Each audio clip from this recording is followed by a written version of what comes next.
It was here, yes. Yeah. Who used the ring?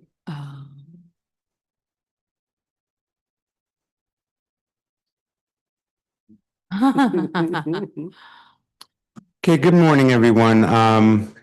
We're ready to proceed, Ms. Pringa. We are live, we are recording, we are streaming. You may proceed with this morning's public executive review session.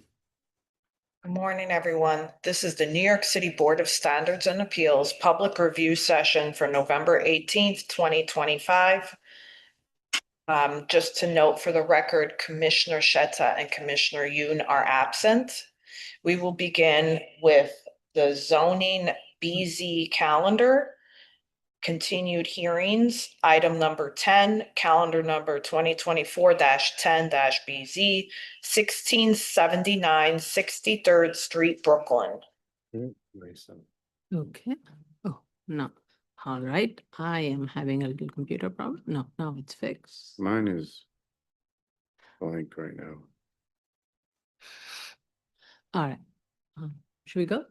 Yeah, I'll see if I can correct it, but right now I'm not getting anything. Oh.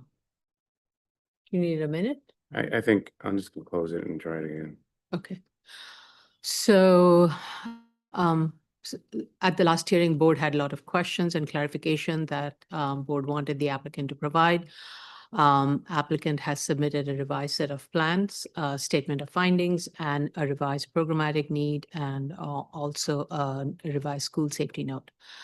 So the plan and the statement of facts that were revised, it does discuss does clarify the issues that we had identified. So for example, the outdoor space on the third floor fronting 63rd Street, it will not be used by students. I want the applicant to add a note to the plan that that particular space will not be accessible except for emergency and maintenance purposes.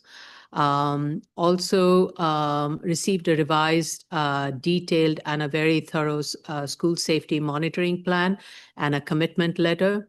A breakdown of faculty and staff arrival and departure has been provided, confirming that there will be staff and faculty present to receive students from 6:30 a.m. Till 6:30 p.m.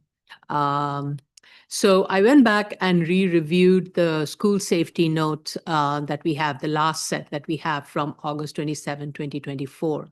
And their DOT specifically raised some safety concerns. One was a safety concern regarding accommodating pedestrian activities during all hours of the school days and the sidewalks approaching the proposed entrances. So regarding that, all students, applicant states that all students will be coming by school buses and will be dropped off in front of the school entrance along 62nd Street only. So 63rd will not be accessible for any school primary access or exit. It would be only used for emergency exit purposes. And 100% of the faculty and the staff will be walking to the site. So no vehicular trip is projected other than the school bus. And this is consistent with based on the current school operation that they have. So based on that, these measures were applied.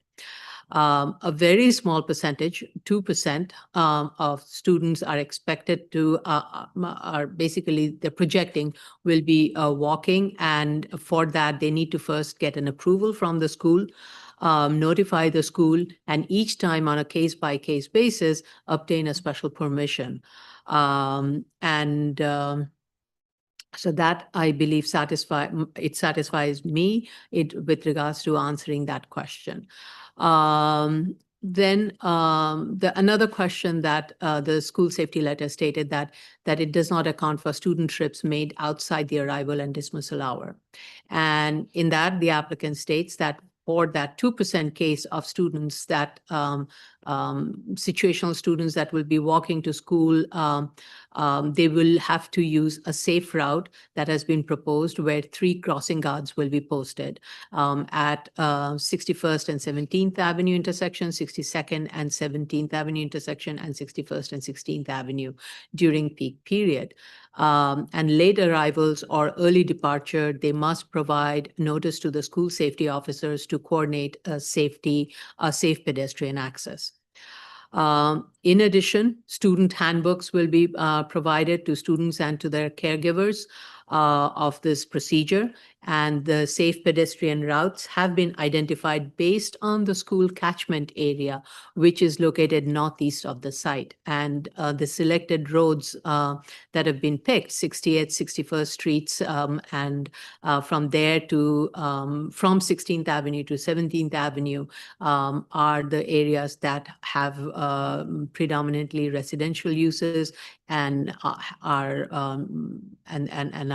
considered safe for students and faculties and staff to use to access the site.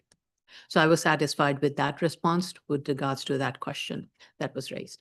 Another question that was regarding the demographic shift of students over time.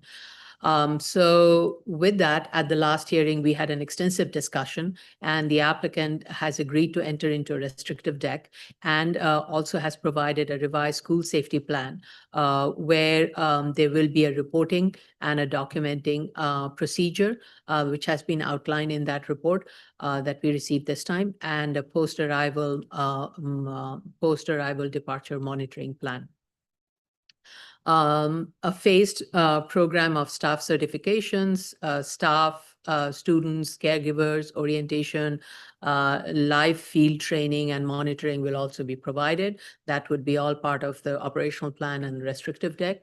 And the applicant further states that within 30 days of opening and 30 days of the school year, 2 monitoring would be done.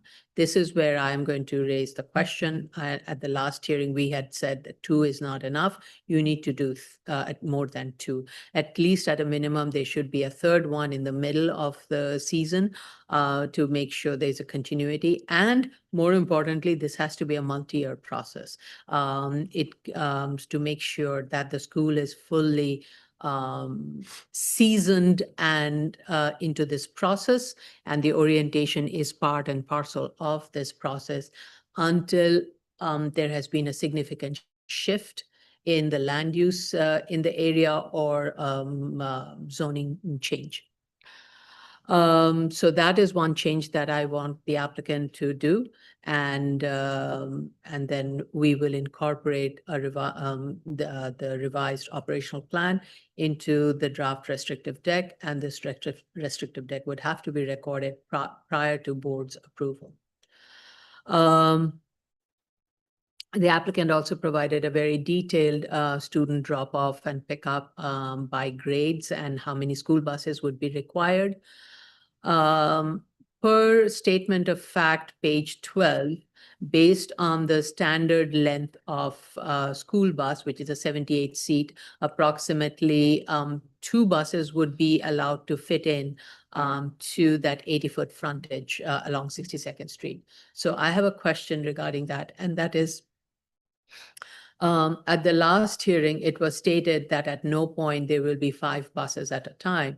I just want to clarify that at no point there can be more than 2 school buses that can be fronting in front of the school building. You could have other 3 buses that are kind of on route, and are waiting outside of the school zone where they can't find parking without double parking and come to the site. So I just want that clarification.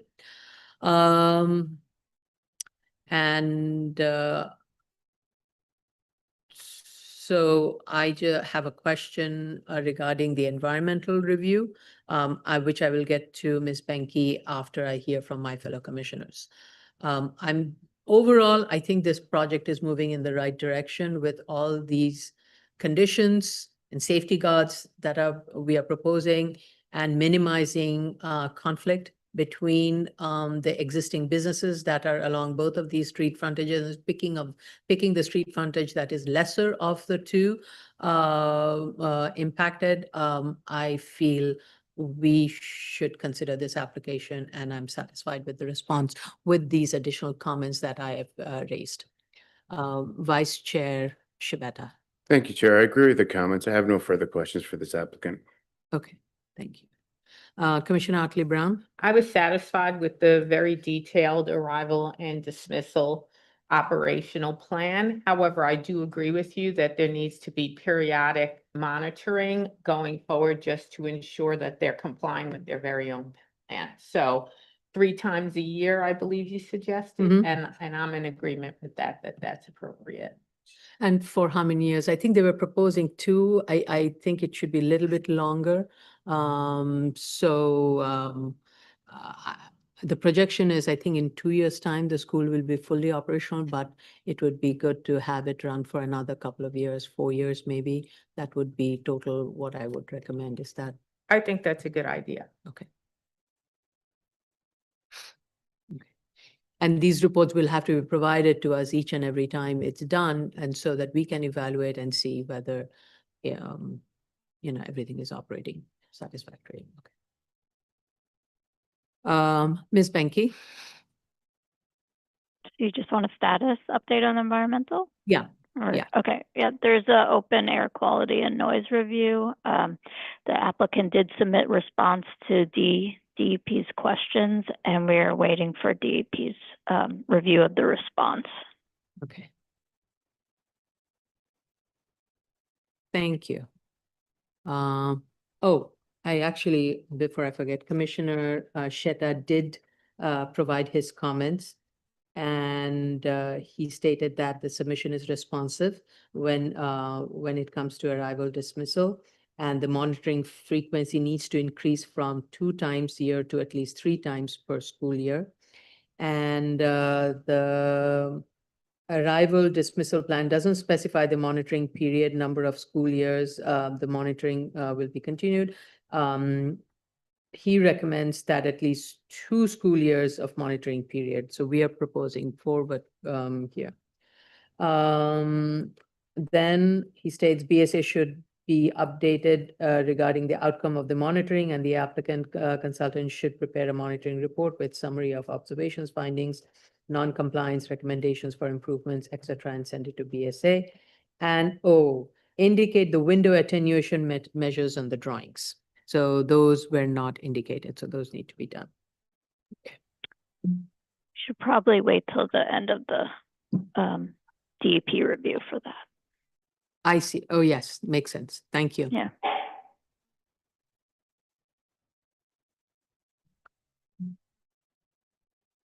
Okay, next. Item number 11, calendar number 2024-41 BZ 105-39 Cross Bay Boulevard, Queens. Just going scrolling through my notes. So we received a letter. We received letters from Councilmember Ariola and from State Senator Adobo supporting the proposed application, provided DOT approves the traffic patterns. Also received a broker's letter justifying why an apartment building of containing 22 dwelling units, 1 bedroom each, in 2 buildings will not be feasible.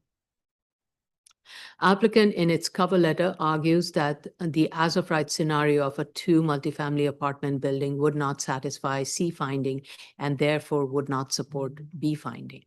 There is no uniform consistency in this neighborhood that would make a 3-story as of right apartment building not consistent. Upon review of the as of right multifamily financial analysis at the last hearing, board had asked for a lesser variance with a standalone commercial use and a commercial use on the ground floor with residential above to establish that such lesser variances are not is not feasible. Wanting a drive-through is a business decision. AKA in nonprofit world, we call it programmatic need. And that cannot be the factor for hardship. Also, the board did not consider the shape and location of the site as a hardship, except functional obsolescence by most of the board members. I, though, remain skeptical regarding that too, regarding the functional obsolescence, as I had stated at the last hearing. Also, financial analysis required revisions to site value, cap rates, etc., and these could change the outcome of the as-of-right multifamily financial, though that's a speculation on my part since we did not get any information. Also, not sure the relevance of referencing William Valletta's 1988 memo regarding B finding and how it differs from what the board had asked, which is, I'm referring specifically to page 3 of the last para. And absence of all these analysis, it is not possible for board to assess B finding, i.e. quoting Bill Valletta's memo, quote, evidence must show how conforming use or complying development is not feasible. And the E finding, and per Bill Valletta's memo, quote unquote, that the cost or lack of value caused by the unique factors inhibit the earnings of a reasonable return, unquote. Applicant has not demonstrated lesser variance alternatives of a standalone retrofit or a new commercial use without a drive-through and a ground floor commercial use with residential above to address the reasonable return. I will recommend that we close the hearing since the information provided thus far has not supported the findings yet. Vice Chair Shibeta.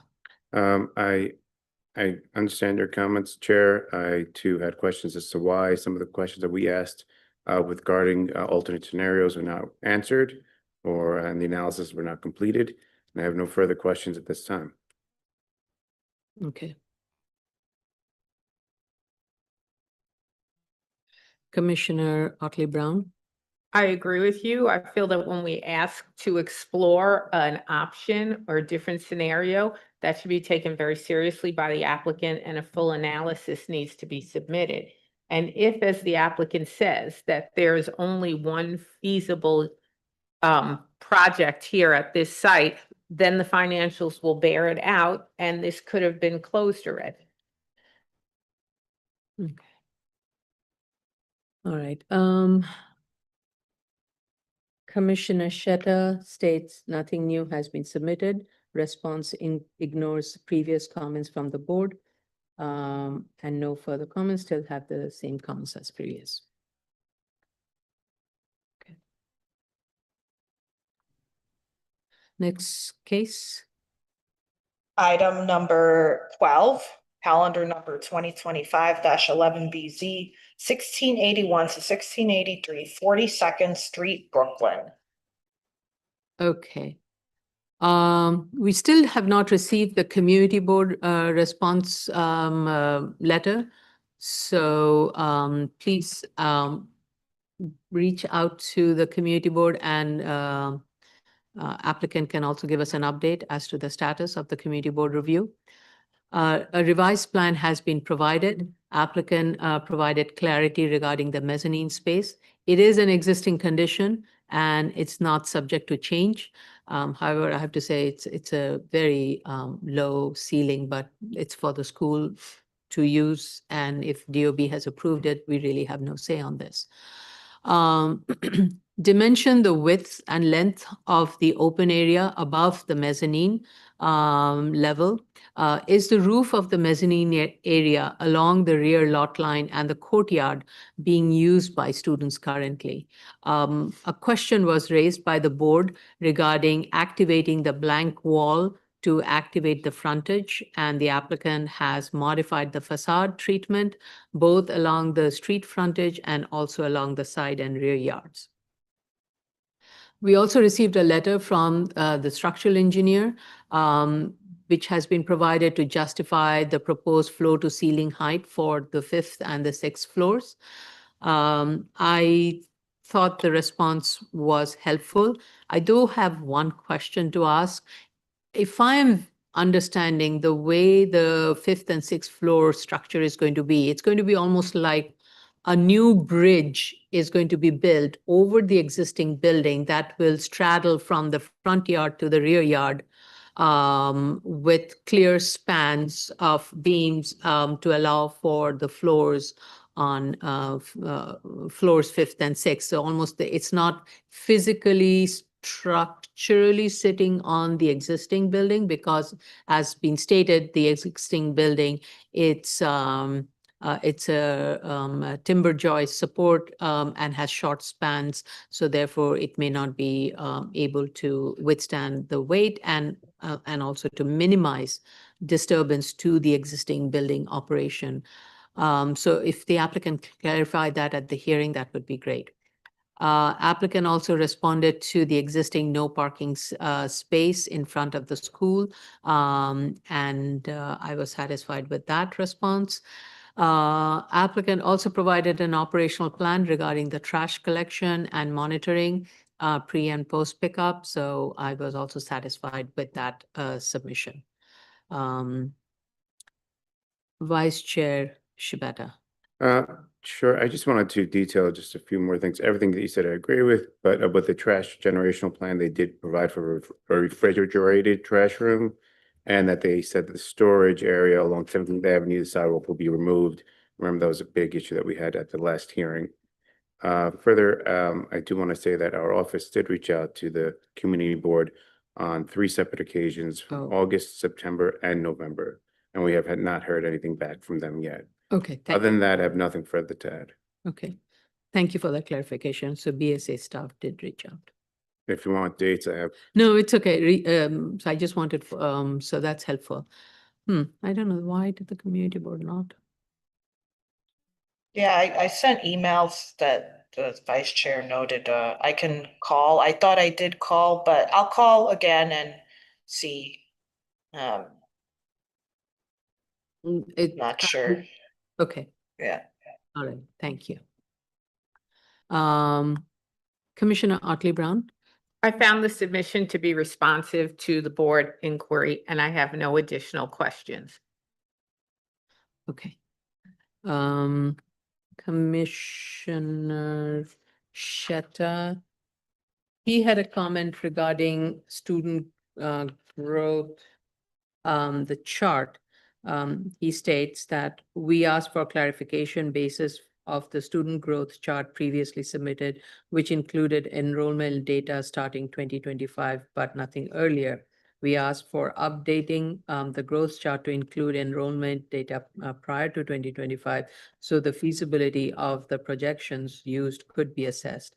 However, although amended statement of facts still referenced a student growth chart, pre-2025 enrollment data weren't provided, nor an updated student growth chart was submitted. Regarding the floor-to-floor height for the enlargement, a letter from the structural engineer is submitted. The letter provides explanations to justify the proposed enlargement floor heights, and the letter needs to be signed and sealed. So please provide that. The letter also says that the existing roof structure, which will become the new fifth and will need structural upgrading in order to support the proposed school loading. The existing columns and bearing walls are founded on spread footing, and that bearing on virgin soil are not capable of supporting the additional loads. The proposed plan shall include the following 3 notes. Note 1, the structural capacities of the existing building roof as well as existing building footings are not adequate to support the proposed enlargement in their existing conditions, and roof elements as well as current footings will require structural upgrades to be capable of supporting proposed enlargements. Note number 2, the design of the required structural upgrades will need to be conducted by New York State licensed professional engineers. Note number 3, design of the required structural upgrade is beyond the scope of BSA review of the subject application and will need to be reviewed and approved by DOB. Okay. Ms. Benke, any update on the environmental status? We received comments on air quality and noise from DEP on October 31st, and we're waiting for a response from the applicant. And the rest of the reviews, we just have to speak internally to just confirm if there's any other reviews. Right now, there's no open reviews. Okay. All right. Thank you. Oh. I did send this to school safety, the trash operational plan, because they had a comment letter issued on September 8th. Asking about that, to provide a detailed trash generation collections storage plan, and they questioned the fencing in the front where the trash storage is, so the applicant submitted a response to this and it was sent to this letter. It was in the submission that was sent to school safety. Okay, wonderful. Thank you. Okay. New cases on the BZ calendar. Item number 13, 2025-26-BZ 160-03 Rockaway Boulevard, Queens. So we received proof of initial filing and hearing notices. Community board voted to approve this project. This is a special permit application filed pursuant to 73-163 to develop a gasoline service station with an accessory convenience store at the subject site. So currently the subject development site consists of 4 lots, which are proposed to be combined to one zoning lot, and I believe an RP 62 has been filed. It has not been formally approved. So applicant is proposing to demolish the existing structure and build a new structure to house an accessory convenience store for a new gasoline service facility.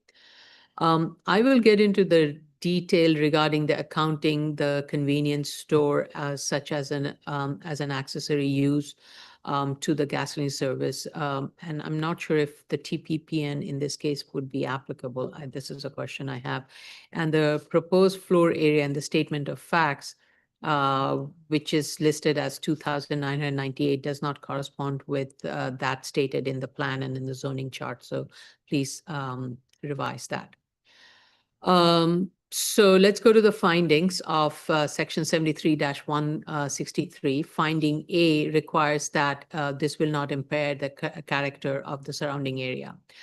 The frontage of Rockaway Boulevard along the southwest frontage is zoned M11 and is developed with the commercial use, including a full block frontage of commercial office building for FAA. The northeast frontage is zoned for residential use with a C22 commercial overlay, and this permits a mix of local commercial uses. Though this frontage is developed primarily with manufacturing uses, including freight service establishments and local retail. The block frontages of 144th Drive and 144th Terrace beyond 100-foot frontage from Rockaway is developed with 1- and 2-family homes. So the proposed use would be oriented towards Rockaway Boulevard with primary access from Rockaway Boulevard.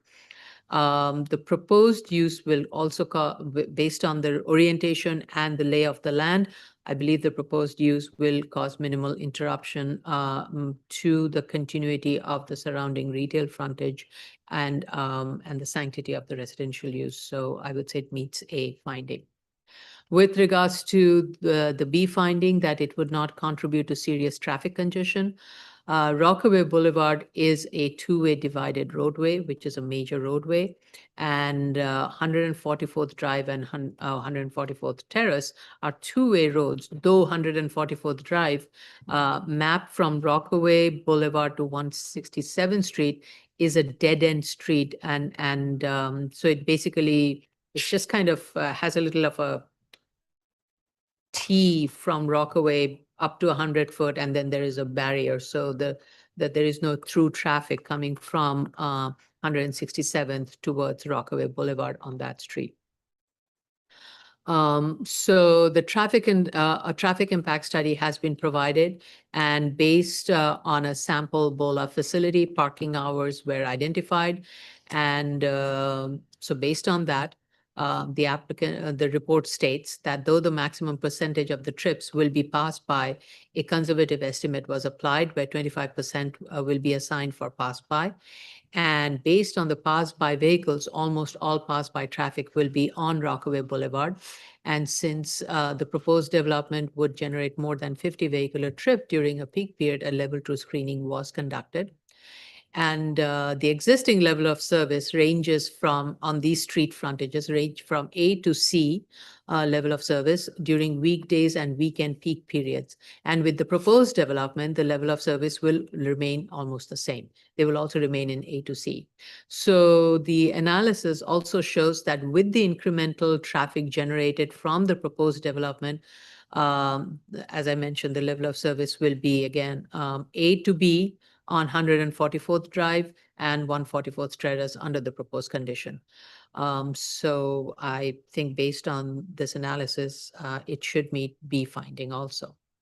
And another part, so the C finding is that the site is not located on an arterial highway or a major, well, actually, in this case, the C is not applicable because the site is abutting Rockaway Boulevard, which is a major street.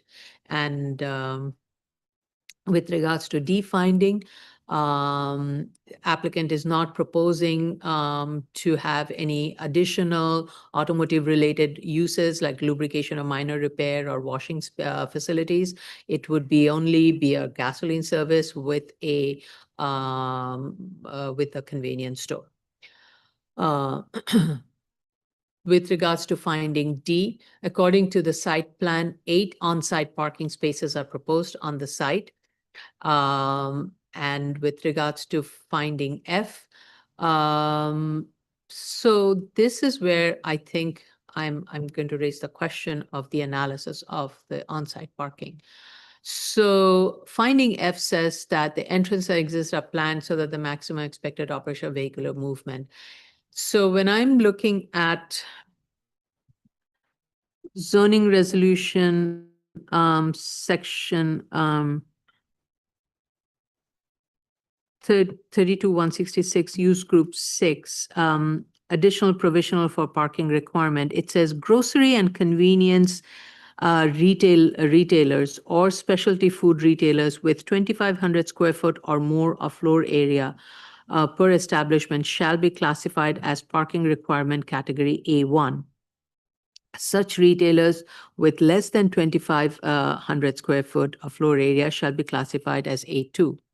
Now, use group 6 retail trade establishment permits convenience store as of right at the subject's site. And so when you apply the parking requirement category A1, the amount of parking spaces that would be required for a for the proposed floor area, which is more than 2,500 square foot, it would be more than 8 spaces. It would require 15 spaces. You want to? So to answer your question, the TPPN does apply. And they are limited to 2,500 square feet of retail selling floor area. But here the sales floor area is More than that. it's 1194. Well, but the parking calculation should be based on the total floor area. So, and I think this is where I'm having that issue.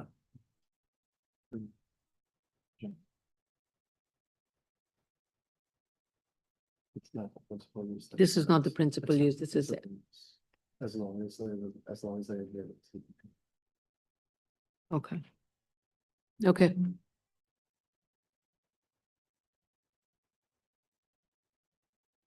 All right, I then take back my statement. I think this is a general concern I have on this application, but I will not raise this because this has been a practice at DOT, sorry, DOB.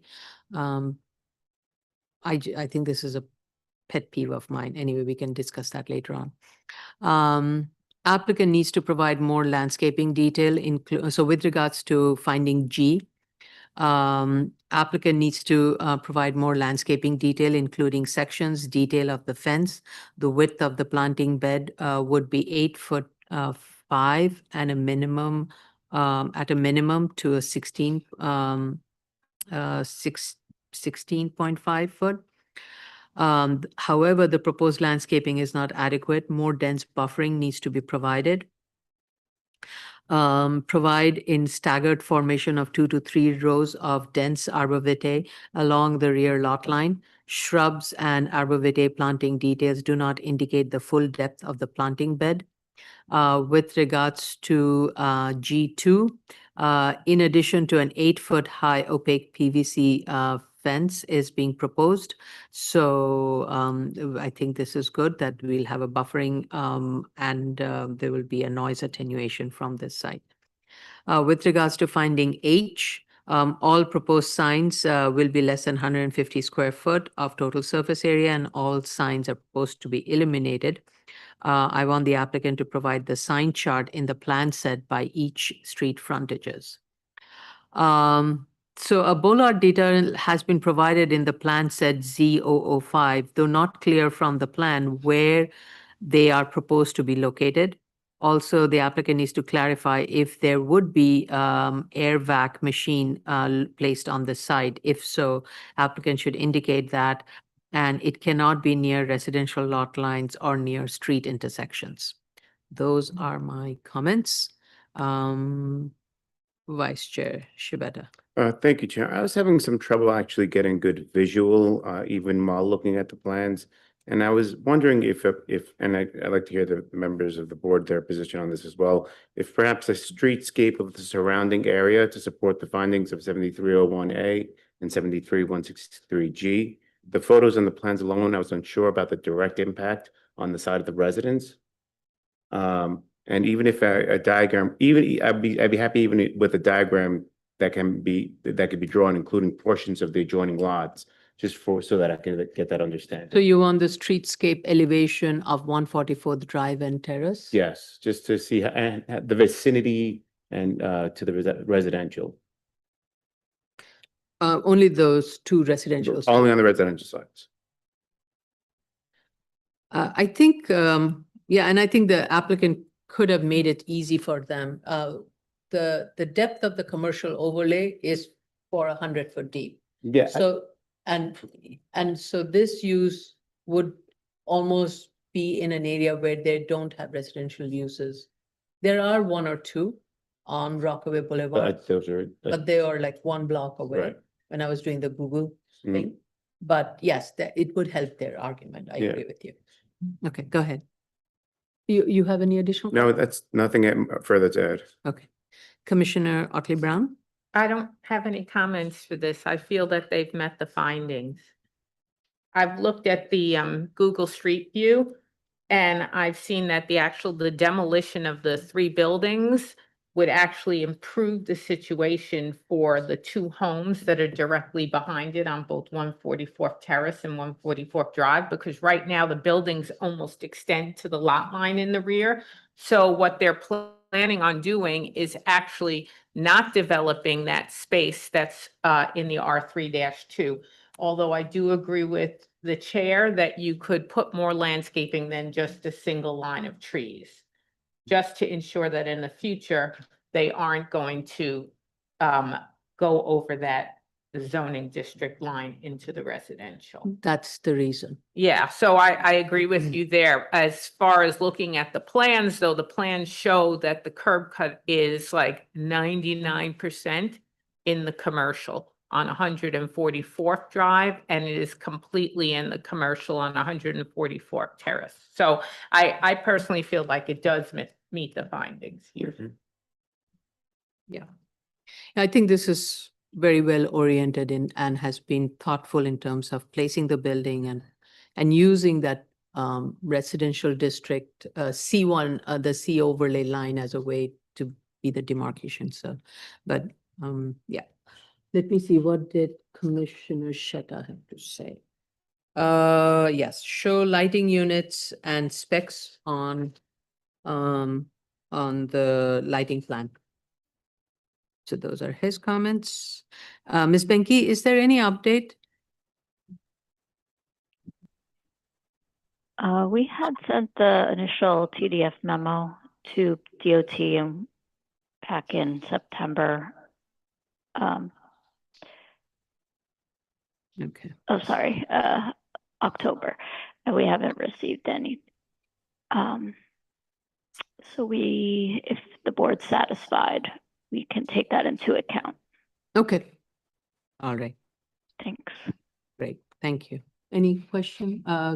Council Vines? Yeah, I just want to confirm for the lineup and for the applicant, if 160-03 Rockaway is the correct site address, just checking from Biz. I think there are 4 buildings, 4 lots, so it could be picking up one of the 4. I think eventual, 160-01 to 160-15 is 2 blocks to the south. oh, okay. no problem. On block 13280. Oh. So if the applicant team can just confirm the address range of those Rockaway Boulevard blocks. Okay. Sorry, I was misreading my notes. So I think we issued seeker comments in September, which we are waiting for the applicant to respond to those. And we also had sent this to DOT. So if the applicant could give us an update on the response to seeker comments. Okay. It's looking like 160-15 to 160-23. Where is it looking? 160? 160-15 is the northernmost lot, 56. 15? And 160-03 is lot 45, but I think the applicant team should look into that because there might be an error in Biz. Okay.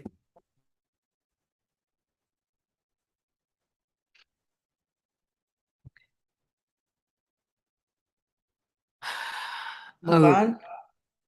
yes, yes. Another new application on the BZ calendar, item number 14, calendar number 2025-36-BZ, 137-25 Jamaica Avenue, Queens. We received proof of initial filing and hearing notices. However, we do not have any community board resolution on this. Applicant can provide an update as to the status. This is an application for a reinstatement pursuant to zoning resolution section 11-41 of a previously approved variance which permitted the operation of an automotive service station that expired in March of 2013. Amendment and also an amendment to permit the conversion of auto repair base to convenience store and waiver of board's rule. So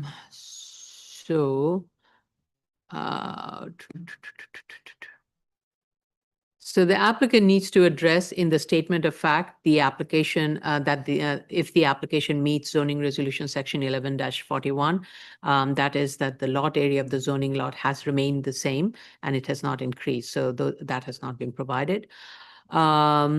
So applicant is proposing to convert the convenience store, legalize the sign, revise the parking layout, revise the hours of operation for gasoline service station and the convenience store. So with regards to replacing the auto service with accessory convenience store and an attendant area, I noticed there was some information that was missing. So on drawing sheet number 5, the applicant needs to provide the TPPN of 1099 calculation. With regards to curb cut modification, applicant proposes to continue to maintain 5 curb cuts, but modify the widths of the curb cuts. So please note that per plan, existing width of the second curb cut on the Van Wyck Expressway Service Road is 38 foot, and the proposed plan, it is shown as 30 foot. So please correct the information. Applicant is proposing to provide an enclosed trash enclosure along 138th Street, and the trash enclosure material will be existing height, will be the existing 8-foot high chain link fence and an additional 6-foot fence. So as we discussed with the applicant yesterday, the board standard has been revised on this, and so the applicant must revise the trash enclosure from a chain link to a concrete block with a metal door. Besides, the fence along 138th Street is in need of replacement and is a safety hazard. Relocate the existing air vac tower from the corner to one of the parking spaces along 138th Street to minimize vehicular conflict and potential encroachment onto of vehicles on sidewalks. Information regarding the proposed landscaping is inadequate. There is no fence along the rear lot line, and the residential building has a lot line window. So I understand maybe that is the reason. However, there needs to be a better way to shield the residential building from the use located at the subject site. So applicant needs to clarify the statement regarding the statement made, which is quote, preserving light and air and emergency egress for the side lot line residential buildings, unquote, for the abutting residential home. Is this being required through an easement? That is the reason why they're proposing not to provide any measure of buffer, whether it's to planting or through wall. So applicant needs to provide more dense buffering, taller plants instead of low shrubs, absence of any landscaping. The space is very likely has been used as a storage space. So applicant needs to provide a table of plants and the growth at the time of planting and a detail of the soil depth, etc. Extend the landscaping along 138th Street up to the existing building.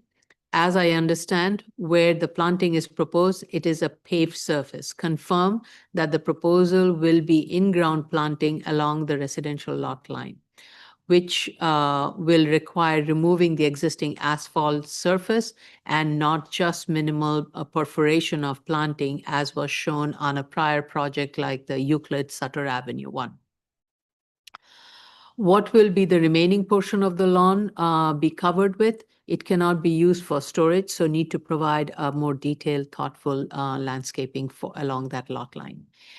Indicate the location of the light source. Lumen spread at the northwest corner is higher than 2-foot candle.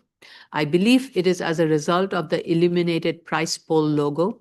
It is 18.5 foot high, 18 foot 5 inches high, and it is illuminated on both sides. And this is one of the 2 pole signs applicant is proposing to legalize. So with regards to the sign analysis that has been provided for the street frontages, while the signage would comply, I do have concern regarding that price pole that is proposed to be located at right at the border of the residential lot line along the Van Wyck Express service road.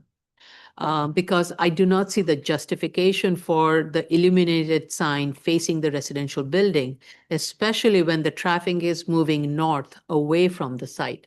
So if you want to have the illuminated sign facing the vehicles that are approaching, that's okay, but I don't see the justification for an illuminated sign that would face a residential use, and one wouldn't see that sign because vehicles have moved past it. It's a one-way northbound. Also check the dimensions that are shown on the plan for sign number 2. It appears to be wider than shown on the plan. And on drawing sheet number 08, the sign numbers are missing from the individual signs that are shown. With regards to the proposed change in the hours of operation, 2003 conditions that the gas sale will be from 6 a.m. to 11 p.m.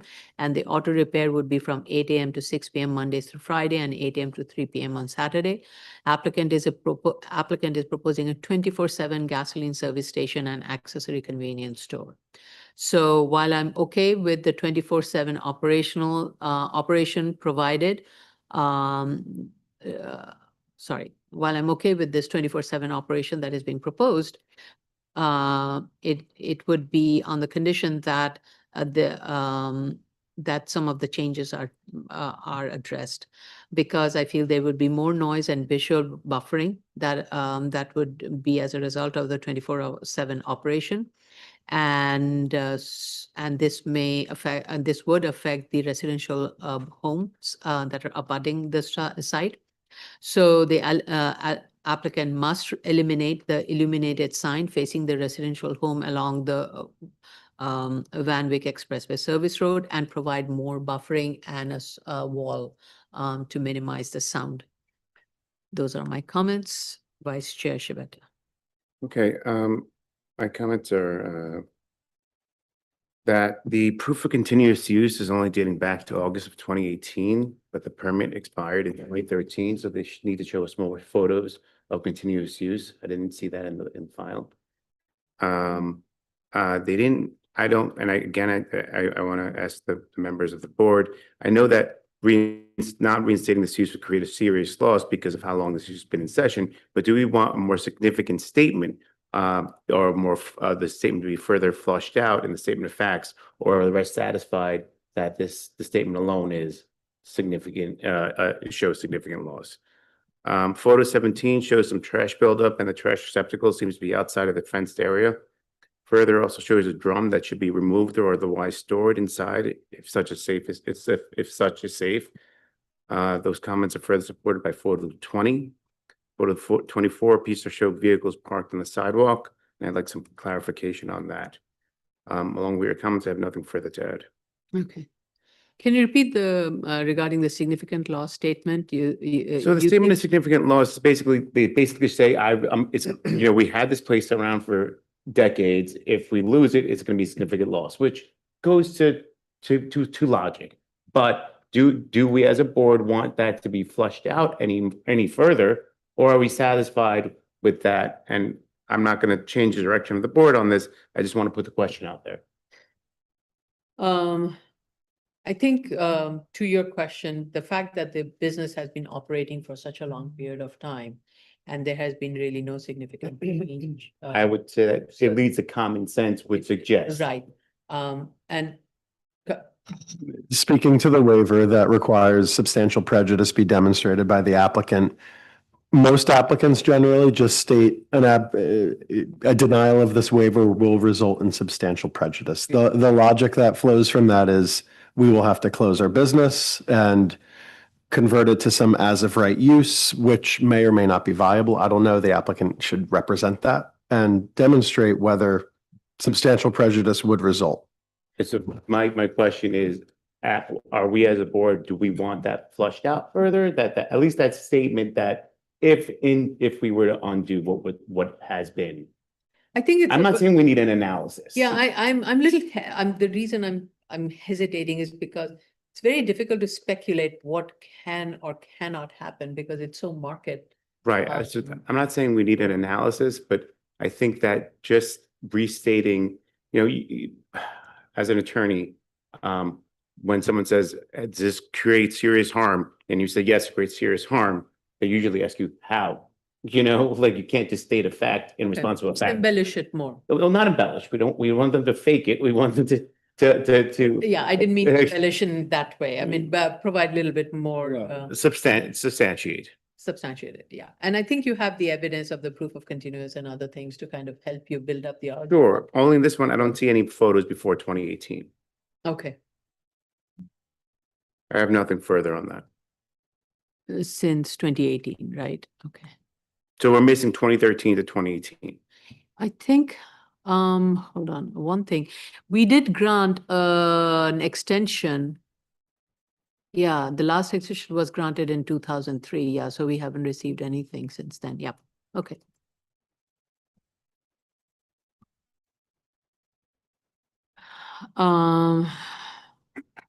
Good. Thank you. Commissioner Otley Brown. So if you look on the internet and you look at their Google Street View, you could actually find supplemental photos that they could submit, and they should be added to the record because they show photos dated 2007, 2011, and 2013. And I think that should be sufficient because you really don't see that much change from year to year in those photos. So even though it's every 2 years, I think that it will resolve that issue of whether or not it was in continuous use dating all the way back to the expiration of the previous extension. So I agree with you that the area to the rear of the building needs to be landscaped and fenced in with PVC fencing. They're planning sparse landscaping here and no fence because of the emergency egress from the neighbor, but do they really need that space for emergency egress when the building behind actually has 2 frontages? Because it's a through lot. Yeah.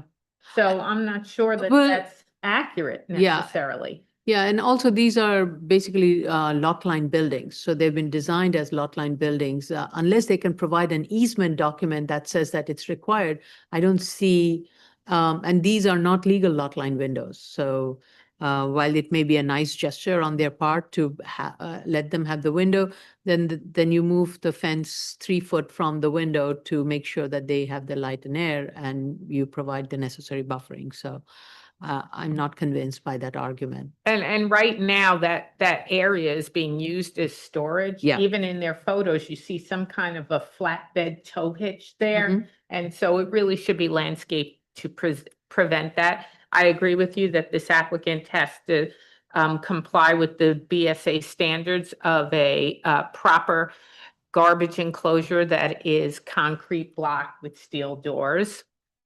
And as for their compliance with TPPN 1099, they're incorrectly quoting the memo.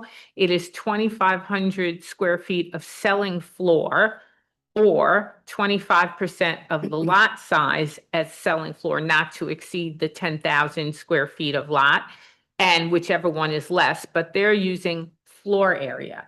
It's selling floor, and they need to say what the proposed selling floor area is.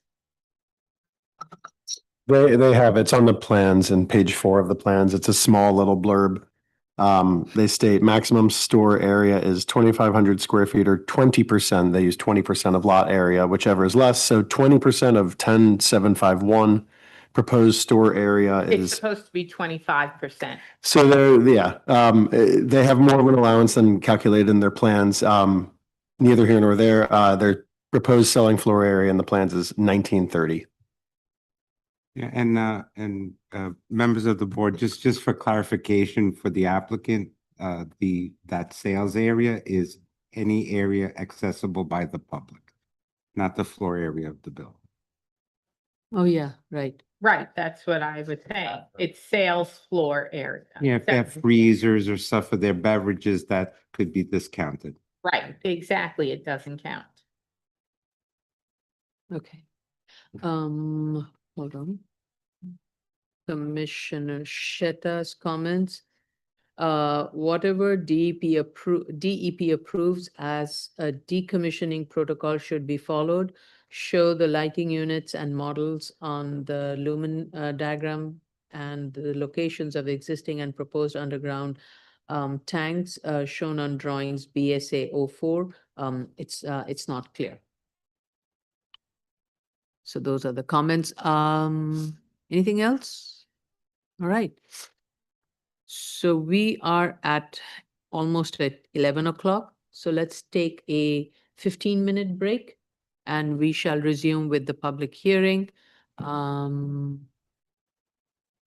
This concludes the public hearing. I'm sorry, the public review session for November 18th, 2025. We will commence with the public hearing session at 11:15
Hey, good morning, everyone. Board members, please ensure that your microphones are on. Ms. Prenga, we are live, we are recording, we are streaming. You may proceed with today's public hearing. Good morning, everyone. This is the New York City Board of Standards and Appeals public hearing for November 18th, 2025. For the record, Commissioner Sheta and Commissioner Yoon are absent. We will begin with the zoning BZ calendar, continued hearing items. Item number 10, calendar number 2024-10-BZ, 1679 63rd Street, Brooklyn. Please raise your hand in the Zoom room. I see participants. I'll promote them to panelists.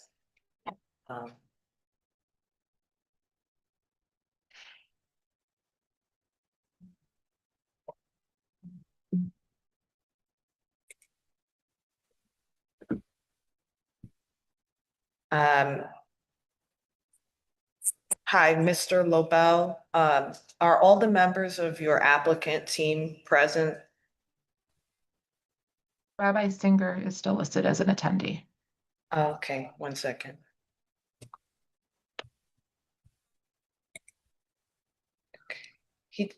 Okay, now I think he's in now. Can everyone in the applicant team please raise your right hand? Do you affirm to tell the truth, the whole truth, and nothing but the truth in your testimony before this board and to respond honestly to board member questions? Yes. Yes. Yeah. you do. Yes. Okay, thank you. You may proceed. State your name for the record. Maurice Friedman, PE, AIA. I'm sort of a co-applicant along with Richard. We prepared the paperwork. First of all, I want to thank the entire team, which I believe is a miracle team, and we did who worked so hard to get to this point. We listened to the executive session this morning, and the note about the second floor frontage on 63rd Street that is not to be used except for emergencies and maintenance will be placed on the plan. We will add the note about the noise attenuation as soon as we hear from DEP. And everything else, I believe, is for Kevin. Thank you, Moish. Kevin Williams, GZA, Chair and Board, thank you for your comments and your consideration. So Chair, on the 3 periods versus 2, I think this is kind of an inapt labeling in my safety plan. We actually have 3 periods in there. There's initial kickoff where we do an all-day monitoring and reporting, and then within 30 days, another period, and then semester 2, a 3rd period. I have it labeled as an initial field recon and reporting, and then monitoring period 1 and 2. So if it's acceptable to the board, I'd like to revise that to basically indicate 3 monitoring periods. And what we would do, actually in deference to what the Friedmans noted, is the Jewish holidays come up within the 30-day period we had previously proposed. I'd like to have the initial, 1, and then the second one 60 days. And then what we had proposed is 30 days prior to the end of the second semester, a 3rd monitoring period, all of which would have monitoring reports, recommendations, as Commissioner Sheta noted. I think that's in the report. So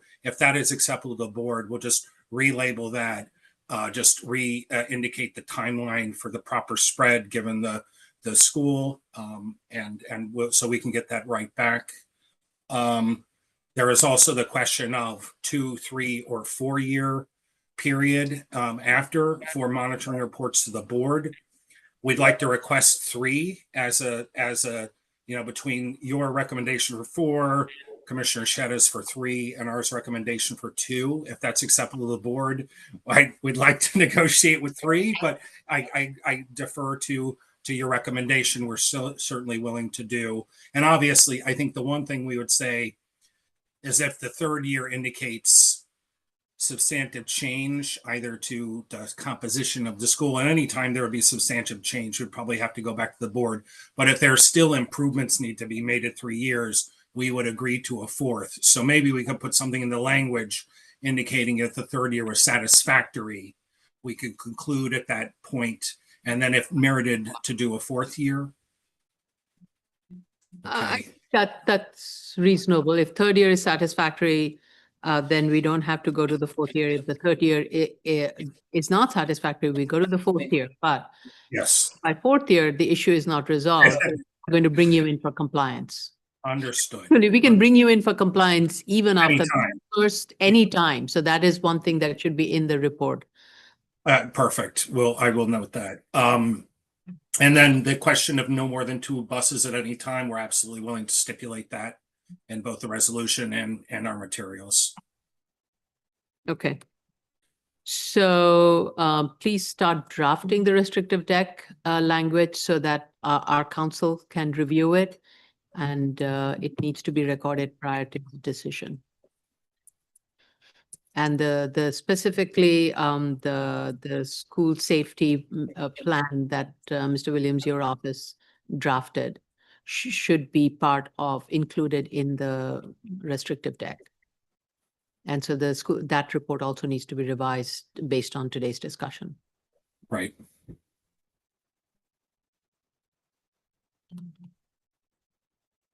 Okay. Okay. I don't believe there's anything else. Any questions?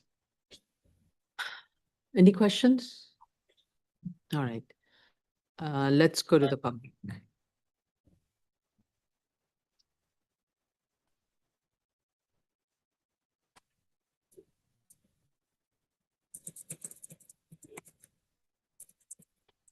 If you wish to provide testimony, if any member of the public wishes to provide testimony on this application, the calendar number is 2024-10-BZ, address 1679 63rd Street, Brooklyn.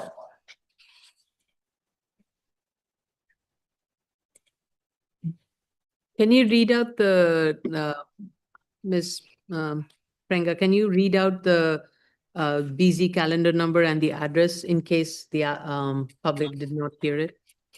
Yes, calendar number 2024-10-BZ, 1679 63rd Street.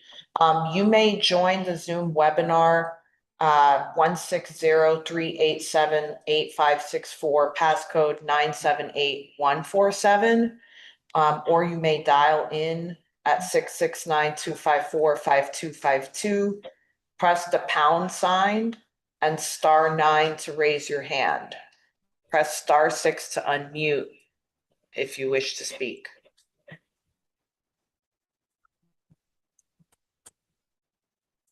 I think, are we okay to close it? So I'm going to recommend that we close it. However, the record shall remain open for the DEP related part of it. And those need to be, should any issues come up, those need to be addressed, and the drawing, statement of facts, all related documents would need to be revised accordingly. And meanwhile, also start drafting the restrictive deck and revise the school safety monitoring plan for our review. And once it's okay, then and we have the approval of DEP and we have all the secret clearance, then we can schedule it for decision. So I think it's going to take some time. I won't identify a decision date because there are too many things floating. And I know DEP time clock is also a critical component. I do have a timer going. They have about 53 seconds for the public. to call in. Mhm. Yeah, I don't. But I don't see I don't see anybody. anybody's hand raised.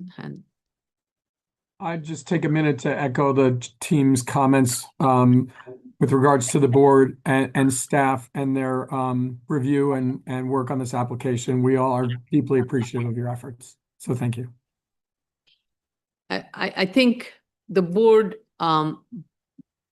does have concern with the site, so we are going to closely monitor and rely on regular monitoring report coming from the school. And should there be any reason for a failure to get a monitoring report, we may call in compliance. So I just want those who are listening in and representative of the school be aware of that. And, I would say that every time, if ever a school fails in these kind of safety measure, it just makes it even more difficult for the board to approve another school that may not have, that may be in a much different locations, and to have other agencies to support schools in such locations. So keeping that in mind, be very mindful of what you're proposing and what you're getting into in your commitment to operate a school at this site.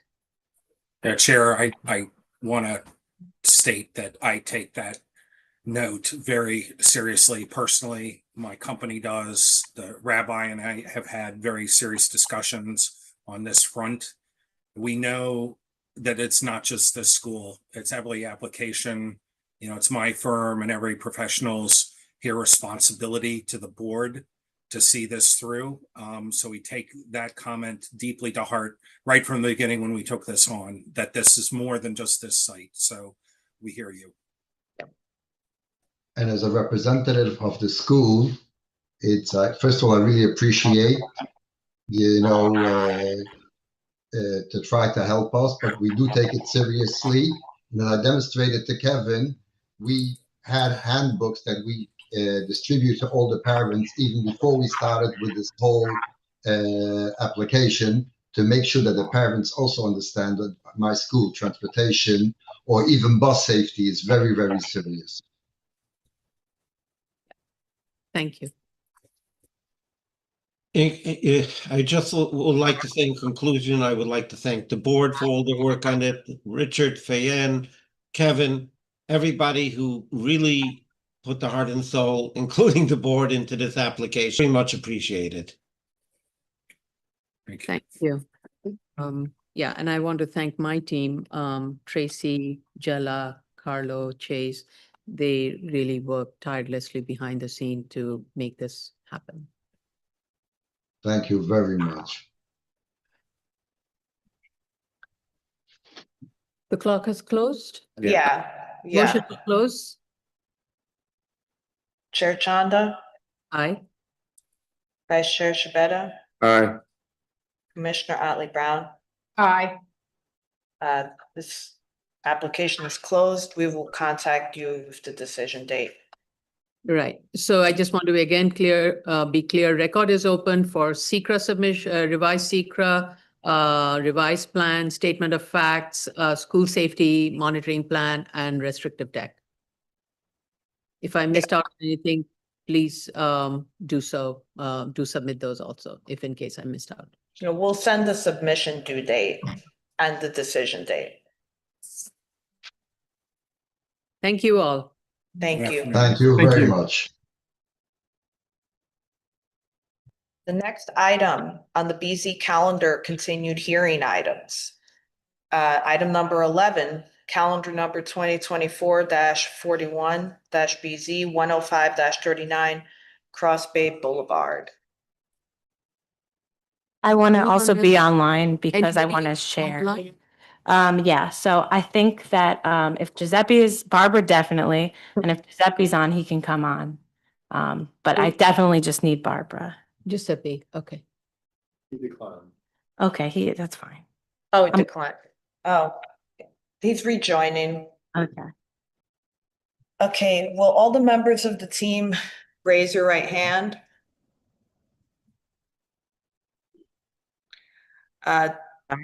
Can you not, stop the share Sorry. for just a moment? Thank you.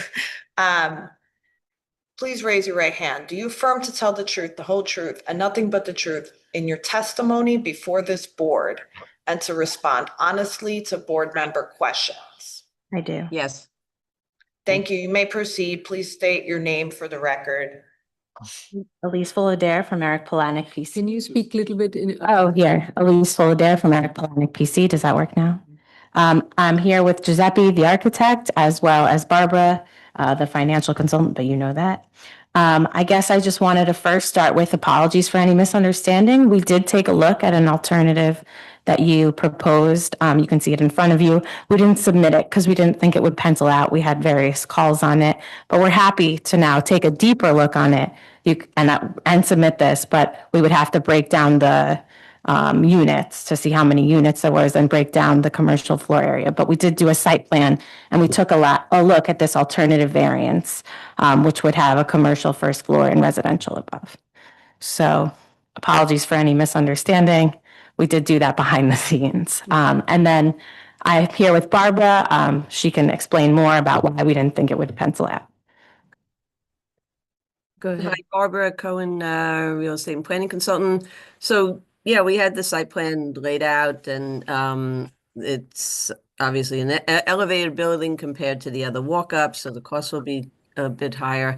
Wasn't totally convinced that the retail rent was gonna offset the units, which are actually fewer than the other scenario. But again, I began to rough it out, but I really couldn't go further because we needed to really go the next the level of design, you know, once you really lay out the ground floor and see the core area and what's left and so on. And obviously the apartment units. So it's easily done, and we'll see if our gut feelings are correct to show that. And look, you see a lot of that parking that has to be accommodated, so that takes up a lot of space too. And again, the residential faces the Cross Bay, and so that will impact rents too. So those are all my sort of guesses on this scenario, but we can run it, not a problem. How does the residential facing the Crossway affect the value? This is not I'm failing to understand that. Well, you know, having an apartment that faces a busy street is never an attractive thing. But you know, I have to see what the units are and so on. But that's always an issue, you know, rather to be on a. I have to caution you because I mean, we do financial analysis for all parts of the cities where traffic is quite intense, and I've never seen that argument being used as a reason of the value. So I'm going to defer to Commissioner Otley Brown on that one, because we're going down a dangerous slope on that, and I do not want to encourage that. Okay. So, I mean, I will say that in past cases, it does come into a factor. The question is how much, right? So, but I just want to say I'm not sure it's going to really affect an apartment scenario. I could see maybe you might make your argument for private homes fronting on a major thoroughfare, but I'm not sure that it could be borne out for an apartment, especially when the benefit of this location is that you're actually right next to a lot of public transportation, a lot of mass transit, which is a benefit for people who are looking for like single people, one-bedroom apartments, looking to commute to the city or commute throughout the borough. So let's see what this analysis shows, but I wouldn't conclude anything yet, which means your assumptions are definitely open and up for challenging. Okay. I'm advised. Okay.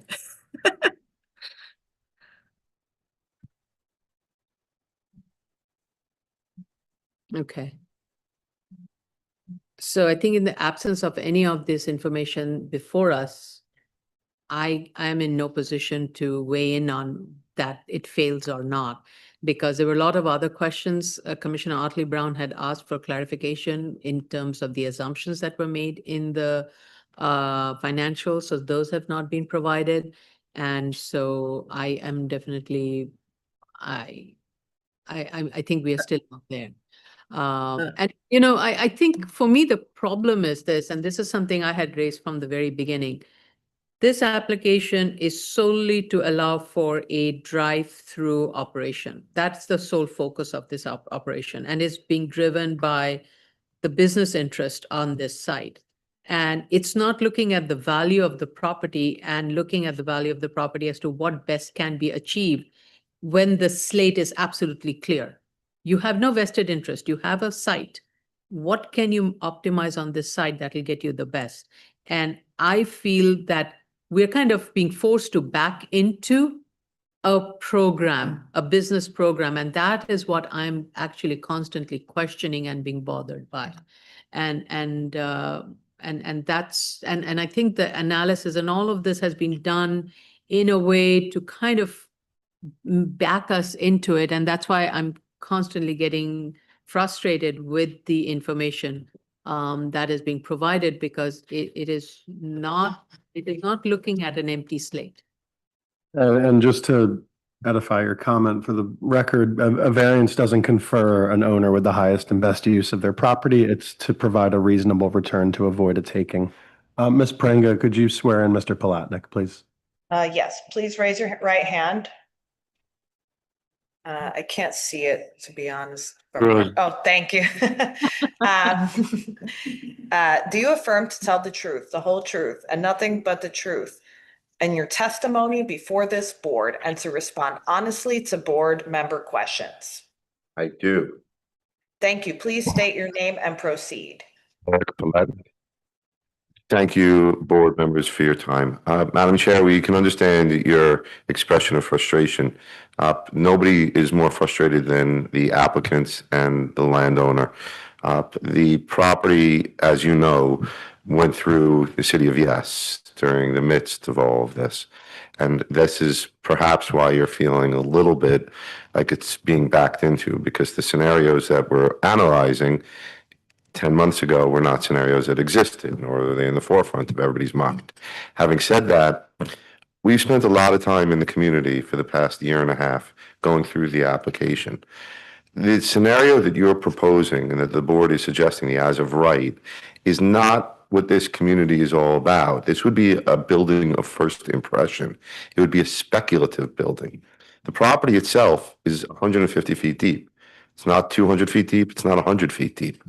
Therefore, it's a through property. So now you're left with putting an apartment building on the back of the property and an apartment building on the front of the property in a neighborhood that's not used to having apartment buildings, where we don't know that you're going to fill up the apartment building if we even get numbers to support it. You don't even know if you're going to get people. People don't go to Cross Bay Boulevard and to this part of New York City for their apartment lifestyle. They go there for housing lifestyle. And what Barbara was trying to denote a moment ago is Cross Bay Boulevard is I know we had a Staten Island conversation before, it's the Highland Boulevard of this neighborhood. It's not where people go to live, it's where people go to eat, it's where people go to do their business.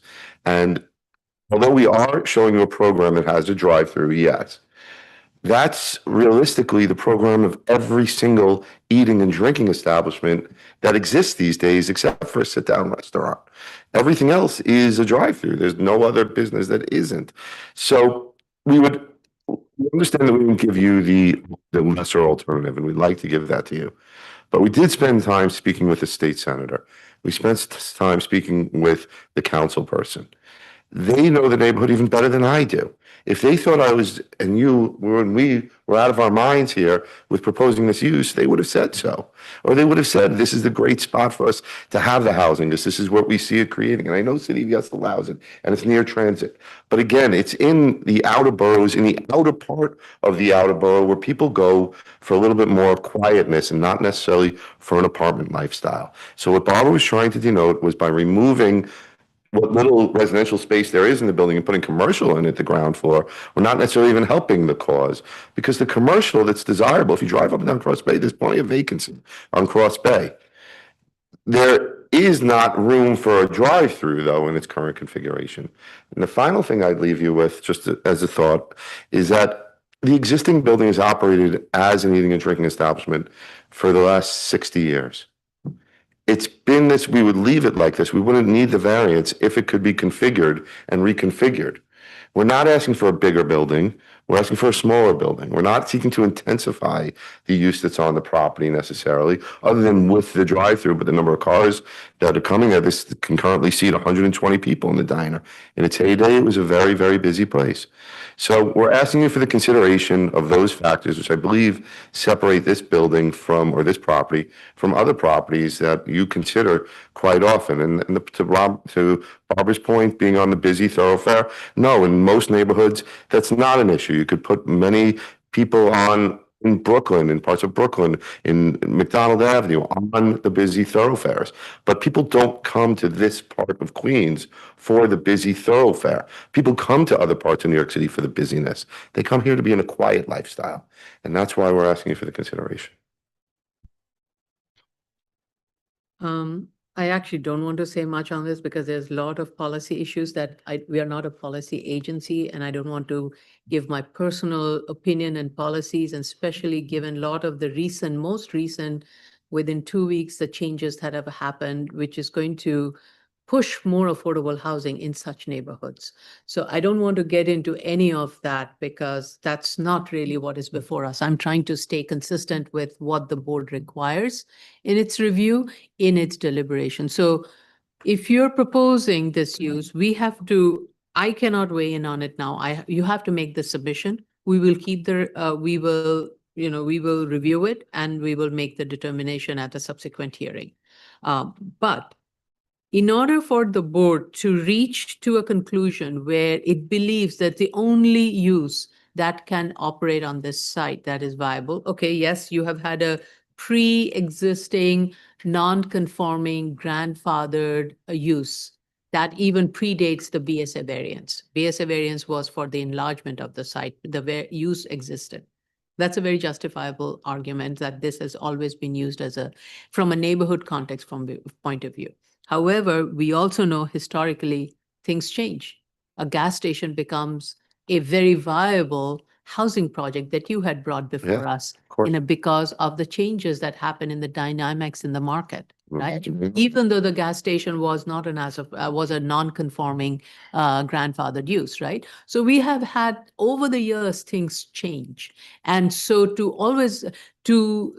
the board to be convinced of that and that an as of right use is not viable, or even an as of right with a lesser with a mixed use that's a lesser variance is not viable. You have to get us past that in order for us to think of that this is the only thing that's on the table that can work.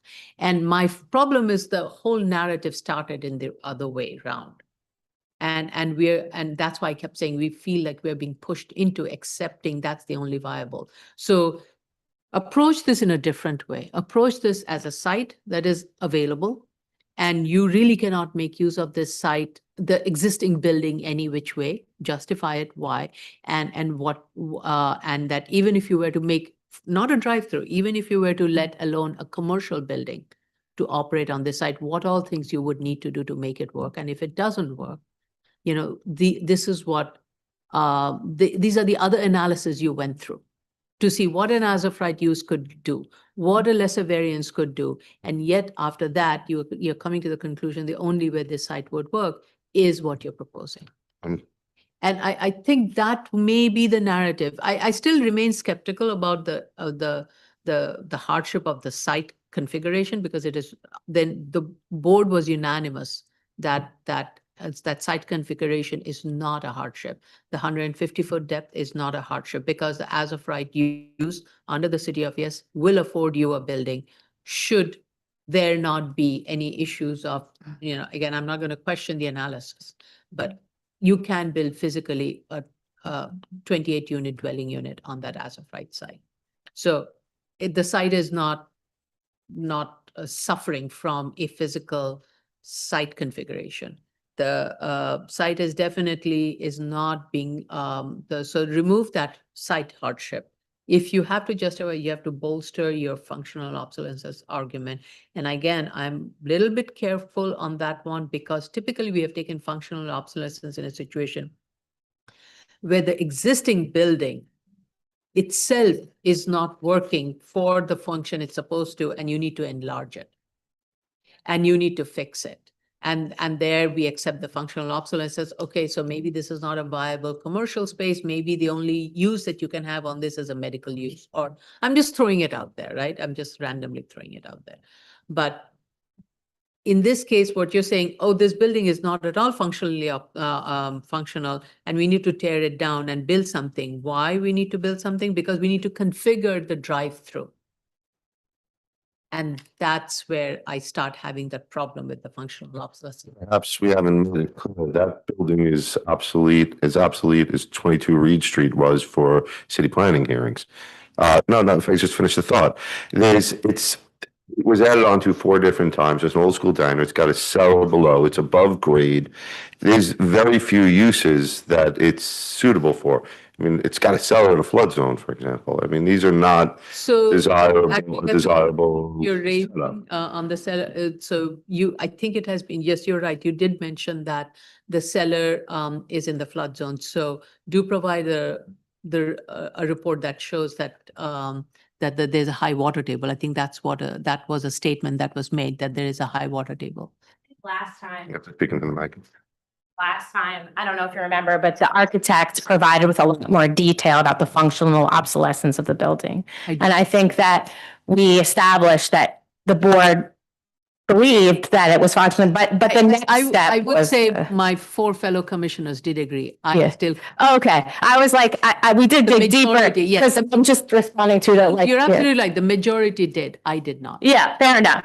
But I guess I'm just saying that we did dig deeper into that. But then the discussion about what you just said about an enlargement or new, that's where we kind of, Okay. the conversation I think went last time. That was my understanding. Okay. So, board, do you have any additional question based on this new information that we have received? I think it's right. No. So what would you recommend we do? Do we I don't think keep we it should open? close. I think we should leave it open for them to Okay. update and support the statements that they made that they were going to make today. Okay. It gives us a moment to review them and see whether or not that this would meet the finding. Yep. Okay. Okay, so make the submission and we will schedule it for the next hearing. It cannot be December. It will have to go to January.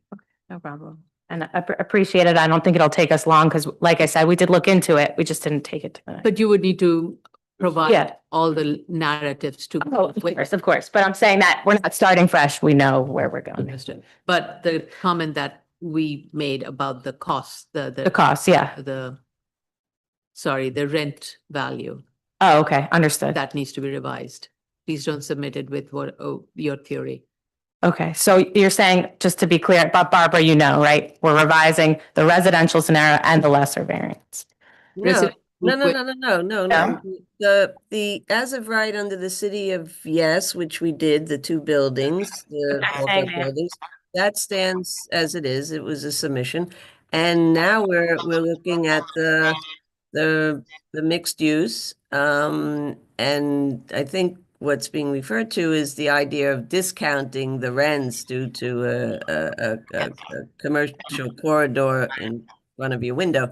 That not to rely on that or whatever. And I don't think it will matter. I think it's really going to come to what the market is in this area, which is limited in terms of rent capacity and the value of that whatever that retail space gets designed to be and what usefulness it has and the rent that would go with it. So. Right, but you also had some previous comments that I made that weren't addressed, which was your post-city of Yes site value and did that. comparables that you chose. I don't have. No, I did that. It's in the Last hearing that we had was. the report is called post-hearing April 25. For the May Um, 6th hearing. And for that hearing, I have comments that say, There were two site value analyses. One was the pre-City of Yes, and then I had post-City of Yes. And that's where we also analyzed that two building. see, I that have here, multifamily. the comparables that you chose. You said you chose improved lots with the development of less than 40% of max FAR, but the pictures show viable buildings on all of the lots.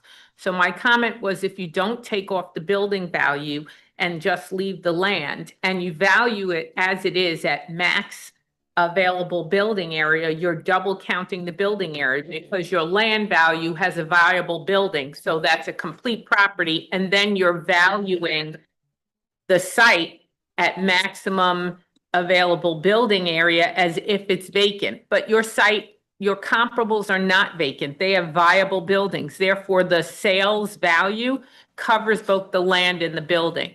So that's what my comment was. Oh, okay, I missed that then. I'm sorry. Yeah, and then I had a comment about your two-family homes because I had said originally that I thought that they were discounted too far for the location on the major street with no proof that that kind of a discount occurs because you didn't provide any analysis of average sales price of homes in that area on the private streets versus average sales price of homes in that area on the major street. And so you need to back up your assumption of taking 30% off the sales price. So there were a couple of comments that I had made that because the hearing, look, I understand. Last actual hearing was May. Based on your April submission, it's easy for that to be forgotten in the mix. No, it's fine. And we were so focused on residential and so and so. Right. No, okay. That's all I'm saying is that when you redo the financials, you have to address those issues as well. Got it. It's not just the latest scenario. Yeah, It's okay, corrections to the others. okay. I just want a Yeah. clarification. The sample that was provided today, did it have ground floor commercial with residential above? Yeah. Okay, Yes, all but right. it was gross. It didn't, was, the ground floor, none of it was fully designed, right? In terms of showing where the elevator core was and all that stuff, so. Right, and Yes. again, not to get into the detail because what you're, and why were so many parking spaces provided? What, was that a requirement or was that something that's desirable? Is Giuseppe still on? Like, talk. Speak. Thank you. Giuseppe. Go ahead. Giuseppe is the Oh, architect, right? yeah, he's on mute for some reason. We can't hear you. We can't hear you. Uh-oh. I'm gonna have to check the volume or speaker volume.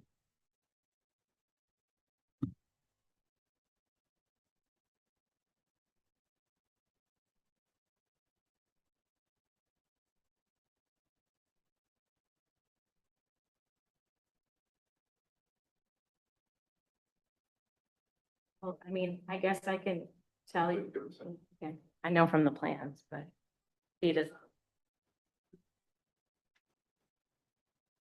Could you call in maybe? And, I don't want to, what I want you guys to keep in mind is come up with a plan that shows the maximum amount of residential use with commercial on the ground floor. And are you okay?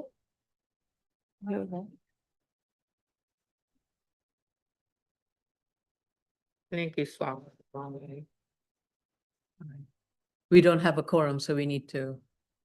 I'm silent. I'm hoping need to- Giuseppe figures out how to answer.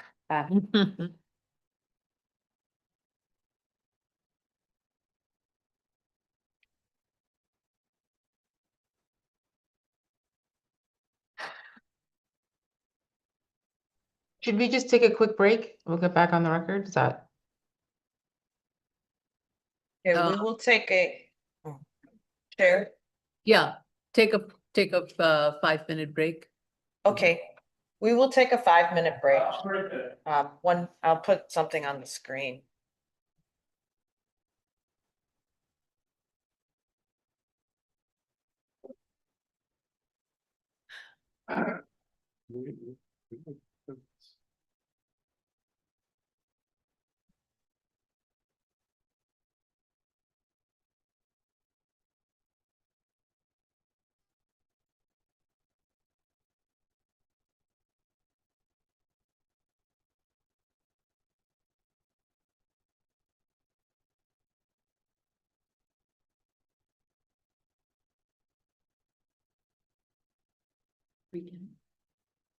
Forgive me.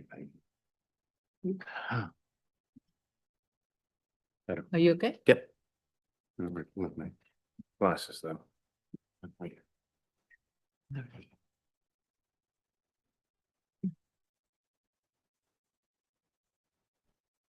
All right, I think we have a quorum now. Oh, if you can. He's Can you texting. call in?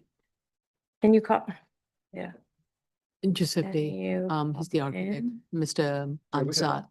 If No, not- he's having difficulty with, 0140. yeah, we can see him, but He says. when he's I talking, we called, cannot hear. But I am muted. Yeah, no, Yeah, he has to allow you to talk, so. Star 6 to unmute. Try it. *6 to unmute. You guys hear me? Yes. I apologize. So the Background, please. parking is for the commercial portion, not the residential. Residential doesn't require parking. Okay. Yeah. Sorry about that.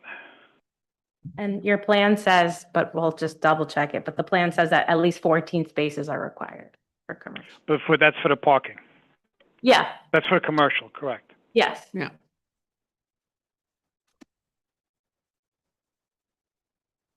Okay. It's the 14 are And required so for the again, commercial. I want to kind of, and Mr. Anzalone, am I saying it? Don't hang up. You may have to answer my question. Don't hang up. So Mr. Anzalone, design the site for a lesser variance, which shows most amount of residential use with ground floor commercial use. And I understand you have designed a tower building, but we know very well that you could have a portico, porte-cochere kind of thing where a car can enter and go and park in the rear, and the apartment building can be a rectangular matchbox building that spans the frontage of Crossway Boulevard. And that may give you more residential units with a commercial footprint that is similar to what you have, because you have to allow for the parking lane to enter the space. So again, if you were told what can you build on this site, regardless of it being a Pollo Campero, being your client who is telling you, get me a Pollo Campero, doesn't matter how, think of it, you have to convince us that this site cannot be used for anything. The only best use is at the end Pollo Campero, if that's what you're proposing. But first, you have to convince us that this is what can be built on this site. And what can be, and we're giving you the option to go for something not just as of right, something that would require lesser of a variance. And the lesser of a variance is you can ask for an as of right residential building with a commercial use. So how much of a residential building can you put in on that site with the fact that you have to provide a commercial parking space for the commercial use that you're proposing? So where is your maximization of a commercial floor plate that you can have that will give you the market value for a commercial use? May that be a street frontage Pollo Campero, because Pollo Campero does have street frontage commercial use. It's not just the business operation of Pollo Campero is not a drive-through. Business operation of Pollo Campero includes street front Pollo Campero. So whether it's Pollo Campero or a CVS or a Dunkin' Donut or what have you, what is the commercial space that you would need to make the commercial space viable. Then how much of an apartment building you would need on top of it to make the entire project viable. And therefore, don't limit yourself to just a tower, narrow tower footprint. You're allowed a floor area of residential. Ask for all of the residential floor area on that site, and then show the commercial use, and then prove to us that it cannot be done. That is the exercise you have to go through and convince us. Otherwise, the questions will keep lingering. And this is for all of you. And that is why I'm constantly using the word, I'm feeling that I'm being backed up to accept Hoyo Compare or nothing else. And that is bothering me. So the analysis I did show the maximum number of dwelling units you can have are 31, regardless. Okay, limited by zoning, not parking, because parking is not an issue. Fine. And that's included in my analysis. The floor area of residential is already maxed out per as drawn. So when I say my analysis, even though 31 parking, Right, 31 but again, the cost of construction. So keep in mind, you're building a tower, so the cost of construction. Would the cost of construction go down if you had a little bit more of a horizontal building rather than a taller building? So those are the other factors. Okay, but at this point, I believe it's negligible because by going to a wider footprint building, yes, you're probably not going to reduce it by a story in order to take advantage of the full number of dwelling units you want to provide. So the max is 31, but realistically, if you do a mix, mostly one bedroom with some two bedroom, you're going to end up with 22 to 24 possibly. So by making the building wider, you're not really changing the cost all that much because you're not going to eliminate a story. You're just going to probably reduce Yeah, the but you size will of the get house. better rent for a one bedroom and a two bedroom than a studio. Right. I'm sorry, one more time, repeat that. But you will get better rent for a one bedroom and a two bedroom than a studio. That's what I assumed. I assumed one bedroom and two bedrooms. I did not take any studios I did not assume any studios would be built, especially in this part of town. Right. So I Okay. assumed 1 and 2 bedroom apartments units. So please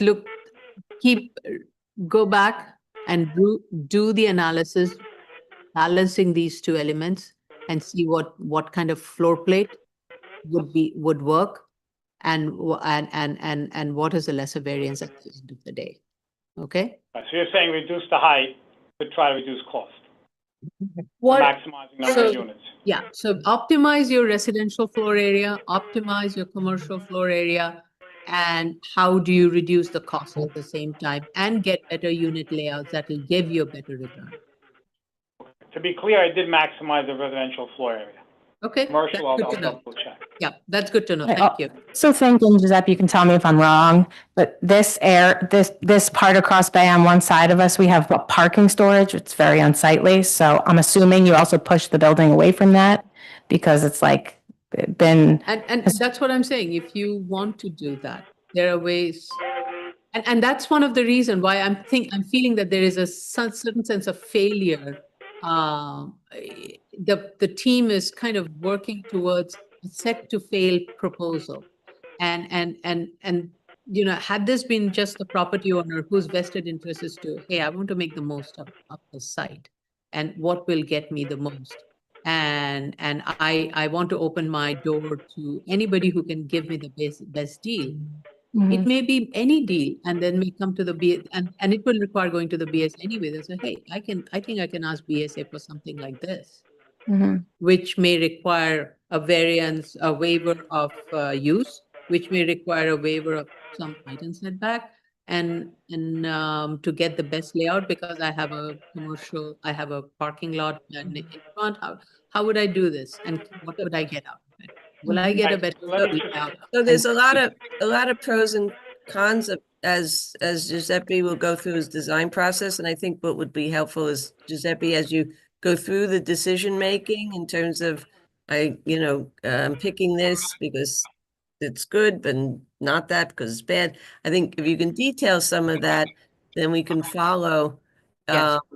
the design constraints and then your choices, why you choose what you choose. And I think Yes. that will help. Yeah, so you need Can to, I agree with. clarify? I'm Ms. sorry. Cohen. I agree with. Can I Ms. just Cohen. You- clarify? I know, listen to me. I agree with Ms. Cohen. I mean, I think each time you're going through these possibilities, you have to kind of narrow it down and explain why this did not work. Where did the issue come up? And that's why you looked at this consideration.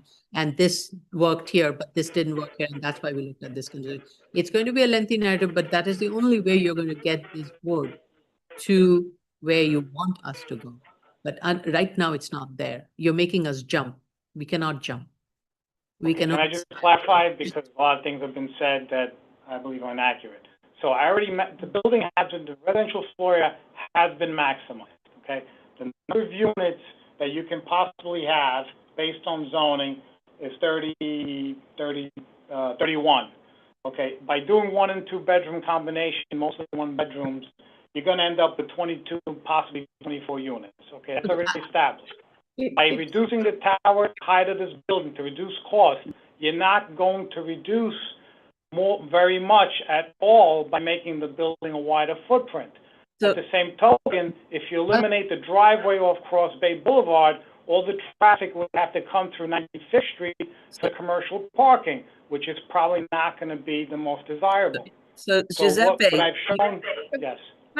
Giuseppe, you're gonna put it all in writing and hold everyone's hand through step by step and Yeah. do that. That's all we're saying. Yeah, I'm finding it very hard to follow because you guys have the whole conceptualizing of it, between you guys. You never circulated it with us. So you're having a conversation and I feel like I don't have any tools to even say yes or no. I'm just listening to you with your interpretation of what you have in front of you, and I don't have anything in front of me. So that's why I'm finding this hard to follow. So, Yeah. I didn't realize you didn't have it. So we should get it done and move on. let's go, anything you want to add before I go to the public? Anything your team you want to add? Okay, let's go to the public then.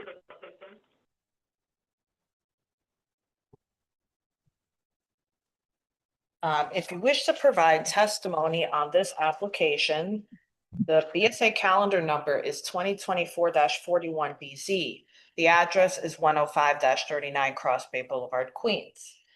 If you wish to provide public testimony, you may join via Zoom. The webinar ID is 160-387-3564. The passcode is 978147. Or you may dial in at 669-254-5252. Press pound after you enter the webinar ID that I listed, and then press *9 to raise your hand. Press *6 to unmute. So I just want to make one thing very clear. Yes, the application was filed before ZHO was adopted in December. But when the application was filed, ZHO was very much already in public discussion and forum. And so it was a decision the applicant took to submit the application prior to the finalization of ZHO because it really was not something the applicant was interested in pursuing. So that's why it did not matter. But I'm just going through my notes, and my notes right from the very beginning.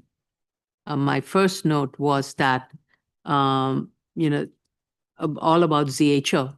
This was the first hearing that we had in February of this year. It was all about ZHO. We addressed all of those. So I just kind of want to say that, yes, when it was officially filed, ZHO was not adopted, but ZHO was already in public review, and what ZHO could achieve and would achieve was already being outlined. So it was not something completely unknown to anybody. The final outcome, yes, none of us know exactly how things get framed out at city And council. I think that the qualifying residential site, which comes into play here, that's like a big part of this This application. is a qualifying residential site. Yeah, I'm saying that was a new concept.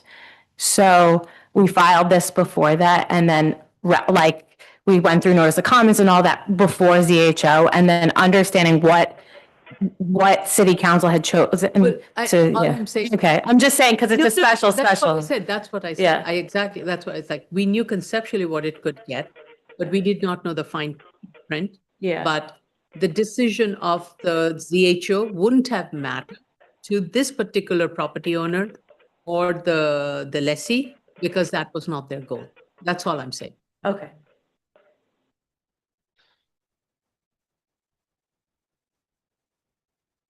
All right. Anybody raise their hand? We still have like 40 seconds or so. How much time will you need to make the revision? Whatever this, if you'll give us the January, we'll take. How about, what are we looking at? Right.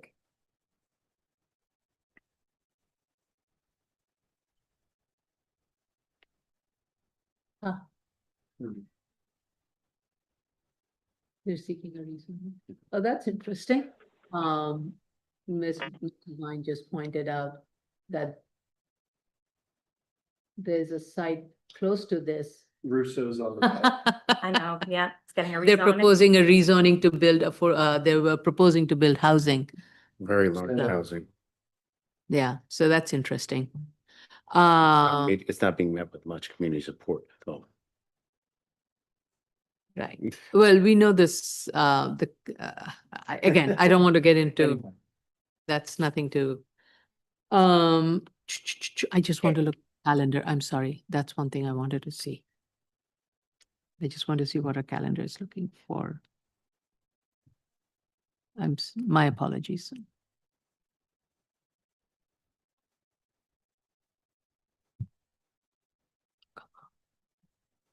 I know the dates by heart, but I don't know what's on your calendar.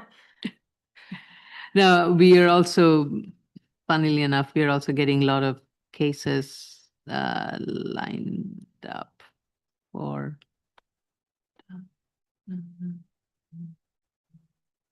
Okay.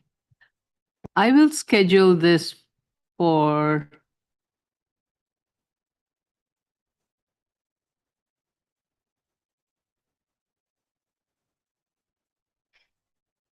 I will schedule this for January 26th. I think that will give your team quite a bit of time to get everything together. Do you want to close this or do you No, want? no, keep it- Okay, continue. No, hearing. not Okay. close it. And the submission date is January 8th. You had mentioned maybe doing that or in the review session, but okay. Yeah, that was my recommendation, but my fellow commissioners did not. Okay. Understood.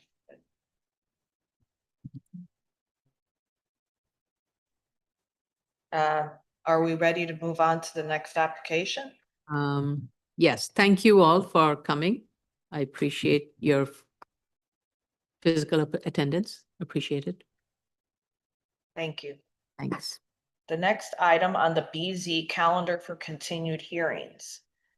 Item number 12, calendar number 2025-11 BZ, 1681 to 1683 42nd Street, Brooklyn.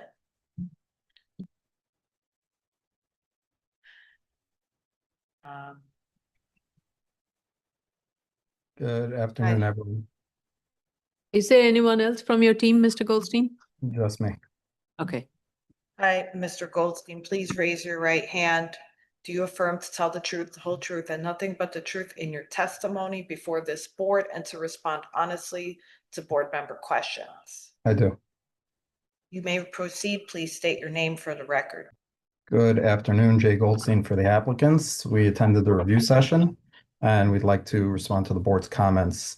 With regard to that area behind that on top of the roof of the mezzanine, we'll put the dimensions and as shown on the proposed plans, it's not proposed to be used.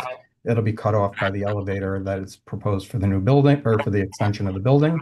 So that area is not going to be used as a playground. Madam Chair, with regard to your clarification on the PE letter, that's correct. You are correct that it's being built almost like a bridge on top. It won't rely on the structural support of the existing building. And to that, we will add the notes from Commissioner Sheta to the plans as well.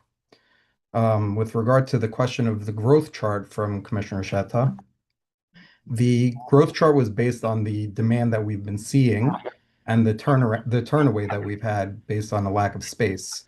So our growth chart that we submitted doesn't propose growth at the upper floors. We did a very conservative growth, showing growth just at the nursery and tracking that for the 6 years or the first 6 years of the building. So that's what we've done with our other cases, and we believe that based on the demand that we've seen and just the nature of the community, which is a young community that's growing at a rapid pace, that the demand that we're showing in the growth chart that we're showing accurately reflects what we anticipate in the next 6 years. Okay. Commissioner Otley, I know you have in the past also asked about the growth chart. Are you okay with that? I was fine with it because they had talked about the gateway grades, and that's where you would see the largest initial growth, and then it would track its way up slowly as those grades matured. I was fine with that explanation. I was also fine with the explanation. Okay. And then with regard to the environmental, we're hopefully going to be submitting the response to the environmental letter today. And we responded to the DOT trash comment. That was resolved by proposing the refrigerated trash storage in the building as opposed to on the street. I believe those were all the comments. All right.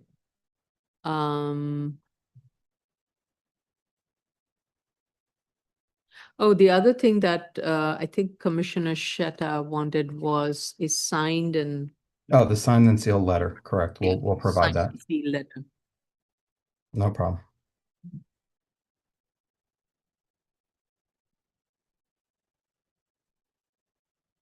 Okay, shall we go to the public if the board? Any questions for Mr. Goldstein? Let's go to the public then. If you wish to provide public testimony on this application, this is for calendar number 2025-11 BZ, address 1681 to 1683 42nd Street, Brooklyn. Please, you may connect via Zoom at webinar ID 16038788564, passcode 978147. Or you may dial in 669-254-5254 via telephone. You can press pound and then press *9 to raise your hand and press *6 to unmute.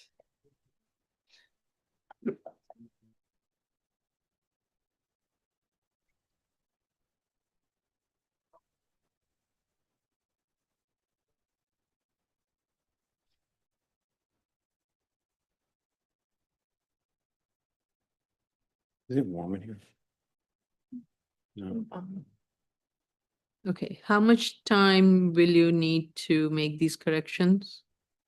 The corrections are easy. The turnaround is going to be on the seeker, which we hope to have fully resolved with our submission, hopefully today.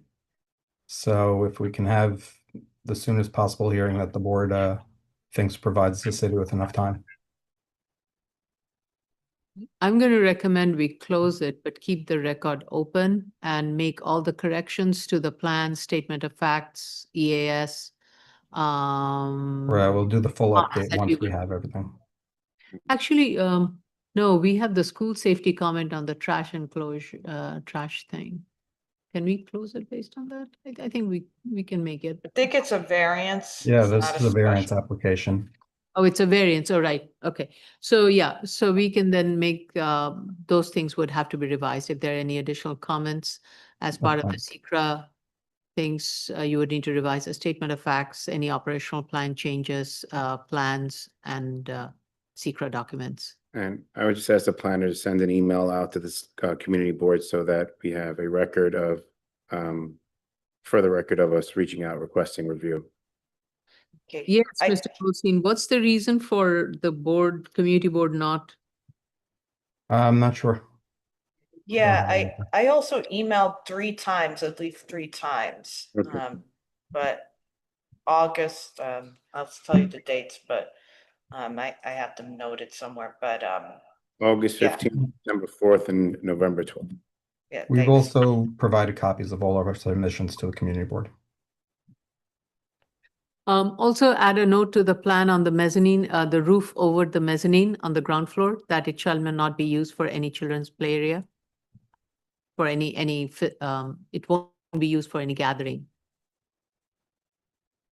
It's for Okay. maintenance, it's for only emergency and maintenance purposes. Okay.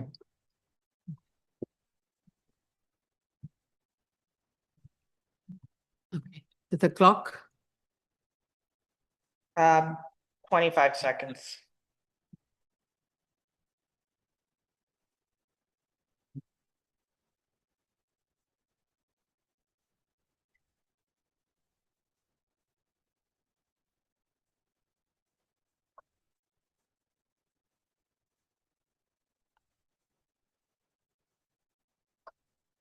Okay, we're done okay, on the clock. motion to close. Chair Chanda, Aye. Vice Chair Shibeta, Aye. Commissioner Otley Brown. Hi. So this application's closed and we will contact you with the decision date and the submission due date. Thank you very much, everyone. Have a good day. Right, and the other thing, I just want to make sure, whatever submission you're going to make, you have to make it at least 2 weeks prior to the decision date, so that we can, it also helps Right. us getting the resolution. No problem. Thank you very much, everyone. Thank you. Thank you. The next item is on the BZ calendar for new cases. Item number 13, calendar number 2025-26 BZ 160-03 Rockaway Boulevard, Queens. Right, we have Ms. Fullader in person. Mhm. And then we should have with us Nick and Andrew from High Point, as well as Josh Drew Herman. and Nick, hold on. And Josh. Okay.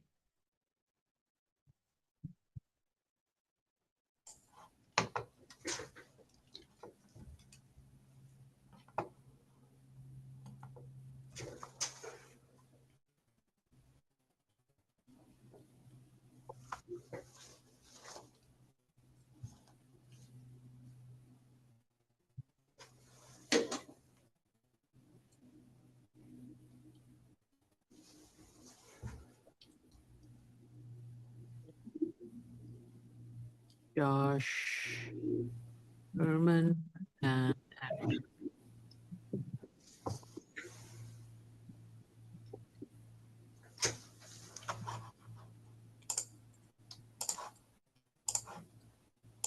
All members of the team present?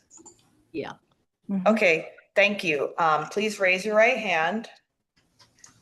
Do you affirm to tell the truth, the whole truth, and nothing but the truth in your testimony before this board, and to respond honestly to board member questions?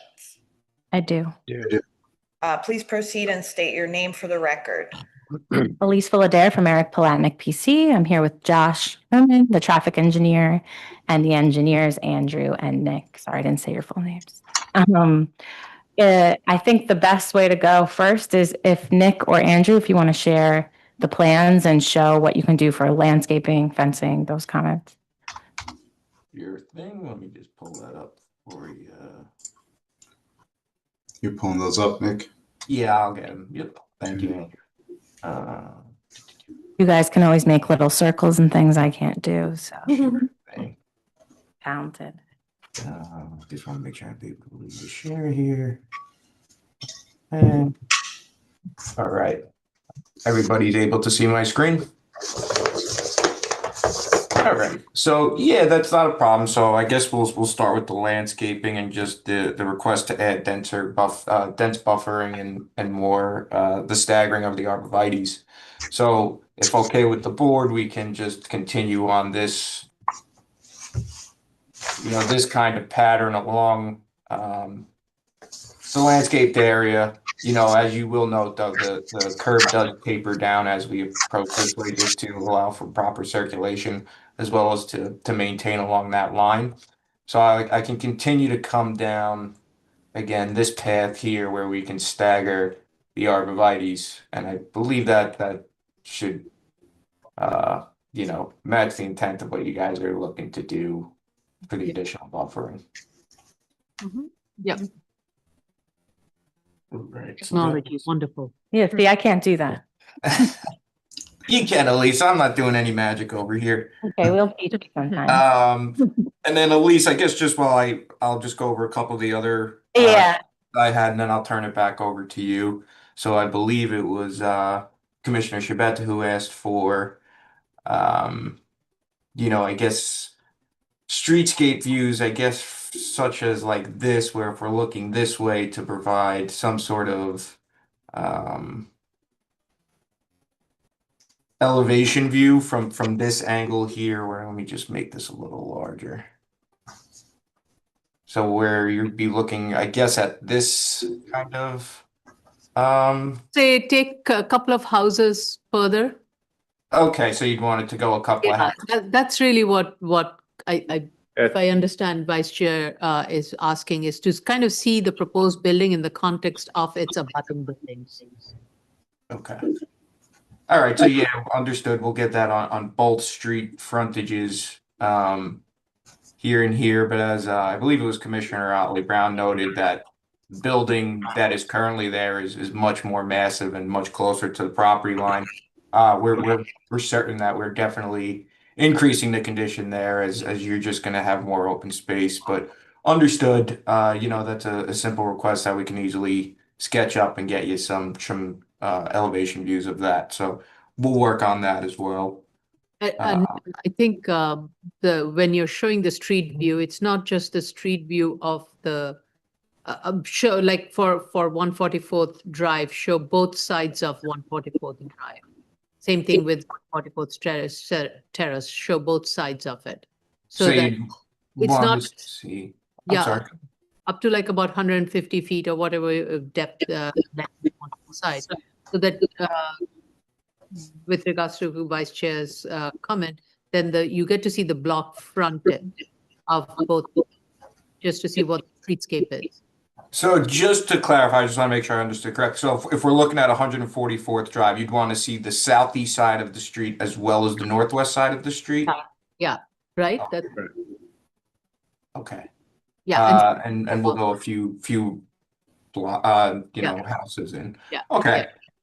So you don't need any photographs, so that's what you were looking for. You can do it whichever way. You can do it as an elevation, or you can do like a photo montage, and show where the proposed building is. Whatever, I think that's what. Yeah, a design is sufficient for me. I just need to see. Yeah. All right, we'll put something together. I think you guys should. That'll meet the intent. Yeah, but since that's getting someone else involved, I think keeping it, but I understand what you're saying. You understand what I'm saying. I can send you one of those if you want to see what we used to do for 73-622, which doesn't exist, so not on the record. Yeah, so Elise, I mean, I can even, we had to do something. I'll just share quickly just to see if this is along the lines. We'll eventually find my right folder for it. It can be, I assume, something as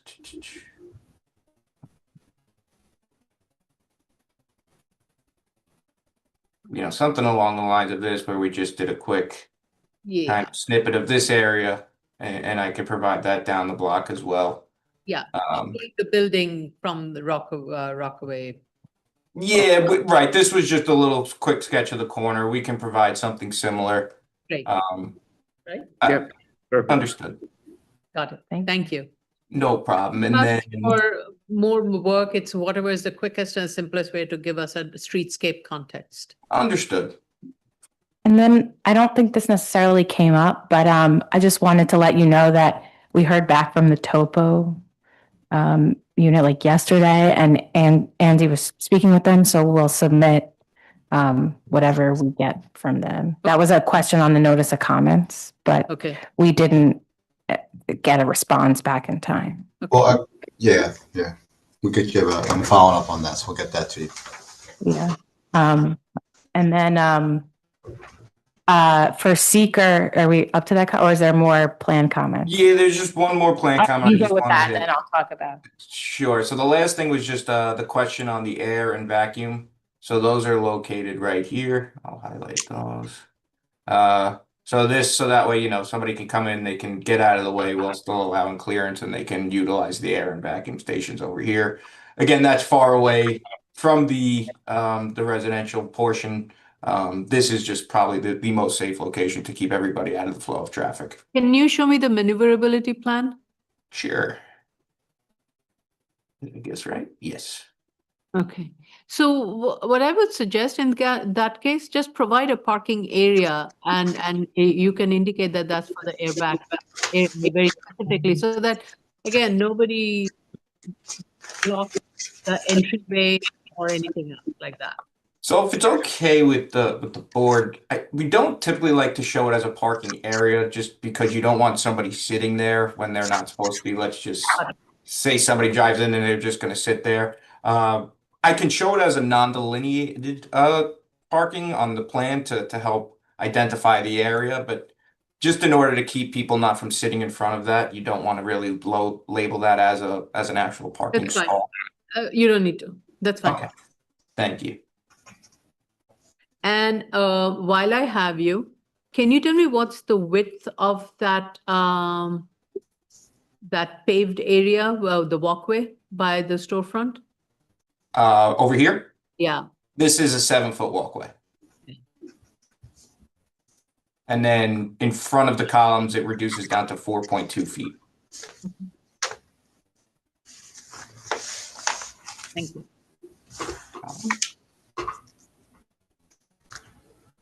All right, I believe that was all the plan comments that the board had, Elise, so I can turn it back over to you. And Environmental, so for Andy, if you had to add anything. Just real quick, you had mentioned the house number being we listed as 160-03.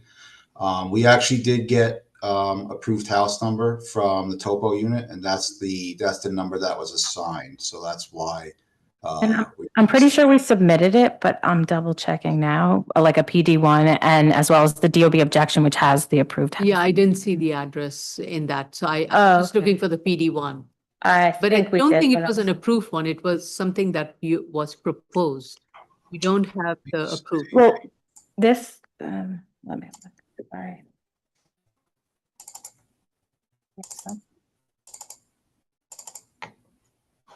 I may have looked at an older file. If you had submitted the latest one, I didn't see it. Seeing what we said. If you don't, I've got it. I can give you the approved PD1 with the 160-03 house number assigned to it.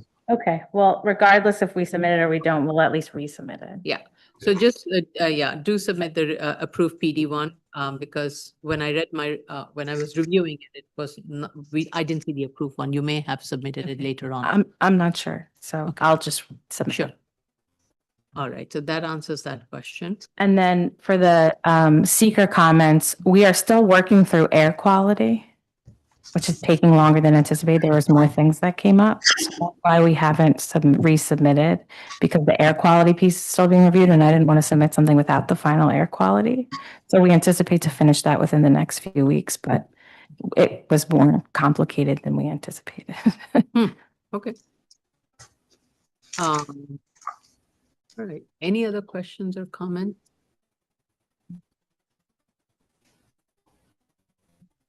Let's go to the public.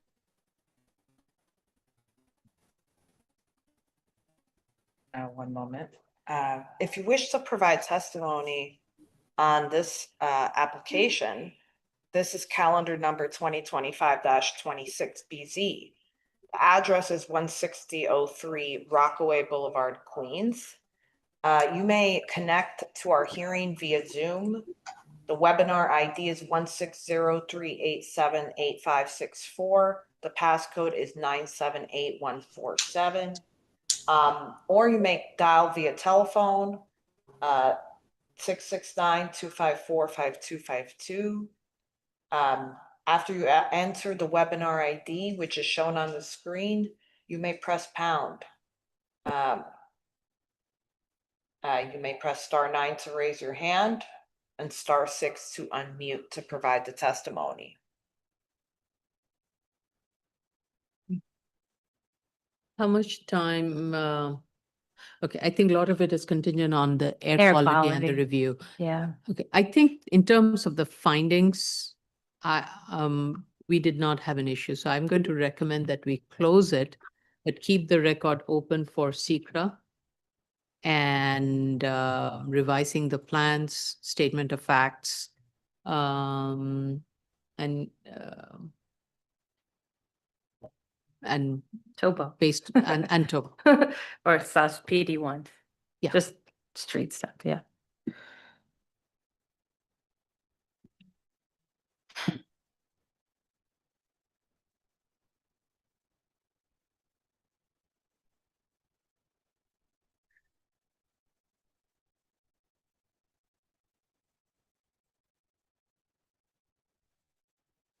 And I guess I would just say to Jella and Tracy, who are probably helping with the timing on seeker, I'm assuming we need like 2 to 3 weeks to finish the air quality Mhm. issues. So whatever time you think needs response after that is Right. what we should. Yeah, I don't think we will schedule a decision date. That will be completely dependent on when the SECRA sign-offs are received. Okay, no problem. And once a SECRA sign-off is received, please submit all the revised documents at least 2 weeks prior to the decision date. No problem. Once we receive the revised ES, we have to review it to determine if any further reviews are needed. Yeah, so I guess we'll be in touch and then we can Yeah, you determine can what it coordinate is. internally. Yeah. Thanks. We have about a minute left in the timer. Wow. So you had made that request I saw to the Queensborough President's Office about the road closure. Yeah, And this is my conjecture yeah, as to why 144th Drive is closed that way. yeah. Because if you look at the Google map, the 144th Drive provides a straight line of access into the FAA building site. Oh, So I think this is to provide further security. Maybe the road has been closed off there so that that's the only argument I can think of.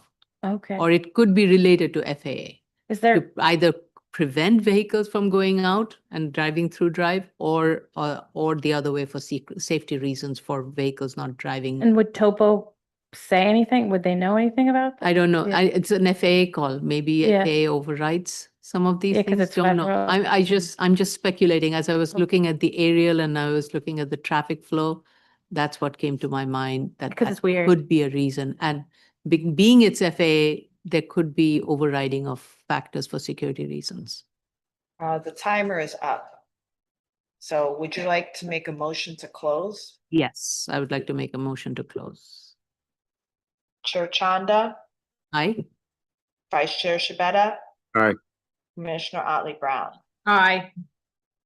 This has been closed. The next item on the BZ calendar is another new application. Calendar number 2025-36-BZ, 137-25 Jamaica Avenue, Queens. Please attendees raise your hand. We'll let you in.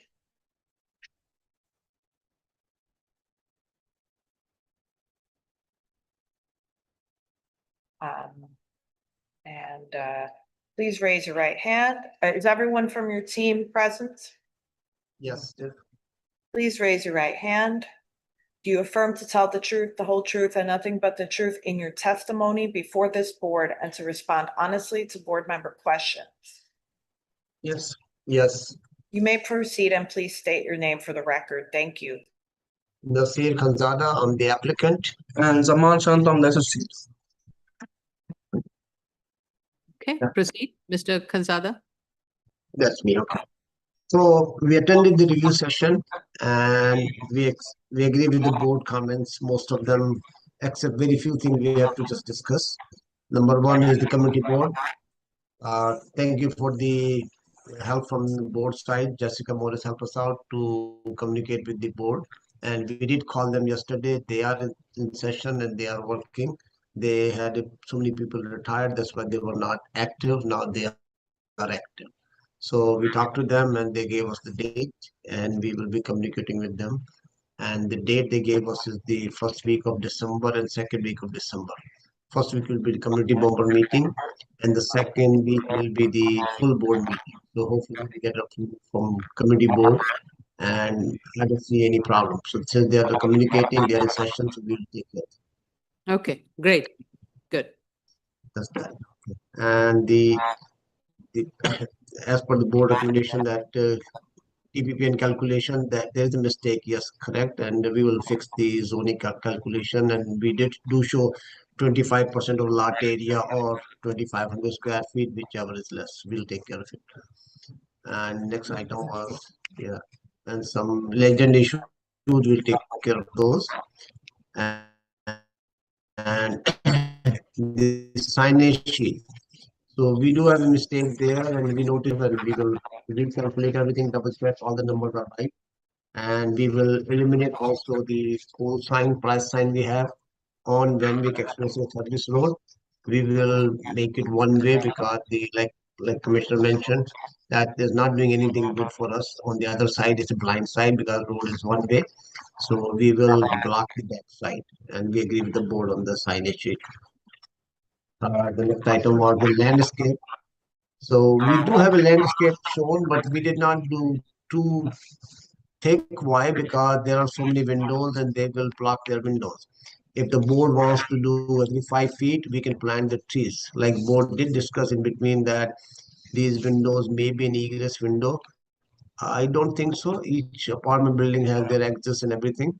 But in case of emergency, somebody can get out from here. Yes, it is possibility. But do they have an easement or not? On our side, we don't have any easement. So technically, they are not supposed to come out or get out here. But in case of emergency, anybody wants to get out, he's allowed to get out. The only point was that if I do dense planting here, they might have a hard time getting out. But if I don't do dense planting, then they could see what we have, the gas station business, whatever. So I think I'll change it to 5 feet and I'll move it a little bit away from the windows. So my planting is not annoying their window opening or window, they're not blocking the window right there on the face. So I'll keep like 4 feet away from the building line and then they can see greenery instead of a gas station. So that was the landscape part. And trash enclosure, yes, my mistake. We will do as per BSA standard. We'll make it masonry, 6 feet high, with metal gate. Yes, we do that. And like board asked, 138th Street, we should revise the fence. Redo the fence. We will redo the fence up to the building, up to the trash enclosure. After that, we don't have any fence. And then after that, we have the curb cut issues. We will redo the curb cut in measurement because they are 30 feet, and one of them we are reducing. So there is no 38 feet curb cut. And we just see the survey, they are 30 feet, and most of them are 30 feet, but some of them we will be reducing, like on Jamaica Avenue, close to the corner, we might reduce it to 30 feet, is a little bit bigger. So we'll try to follow every curb cut 30 feet or less as per duty standard. Duty is not allowing more than 30 feet curb cut anymore. So we will do that. And one issue was the air and vacuum just blocking the between the two curb cut on the acute corner. So we will relocate on the parking side this one. So it doesn't it's not on the way in between the traffic. Okay. And shading and shielding, like I said, it's not really bothering anybody. If it's a little bit high or low, we should be okay with that because it may be more because of the street tree lighting there. So if board wants, we can provide some shielding on the canopy, but I don't think so. It's on the street side on Jamaica Avenue. More light is better than less light there. So those are the issues on my side. I think the question, this was, let me think. There was one more question from the board about the supplemental 4.2s between the year that we did not mention effects and finding continuous use. We will go to supplemental 4.2s and try to upload the photos also, so it's part of the same filing. Okay. Yeah, I don't think we talked about the shielding. I think the questions that was raised is show the lighting units and the specs on the lumen plan. Yeah, so the lightings are, within the limits, but on the sidewalk, they have the street lighting. There are three. Yeah, I three think poles the concern is mostly the 2-foot candle. We required that to be adhered along the residential lot line. And I don't think you have anything more than, you don't have lumen spread over 2-foot candle along the residential lot line. That is correct, yes. Yeah. So we should be good with the lighting. Yeah, the only where it was over is where you had the illuminated sign. Price sign, correct. So we will blind the other side. Go ahead. We will blind the other side so it doesn't provide any lumen to the residential side.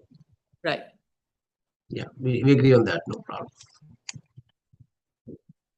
I mean, or you can have a signage that is not illuminated, because if you have a blank thing, just be careful. Well, it's way high up there, so I don't know who's going to graffiti it. So, okay.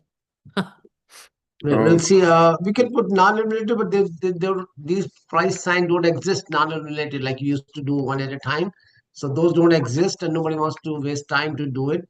So the only thing will remain will be the logo, which is had no light in it, and then other one will be the price will block it, so nobody look at the price on that side anyway.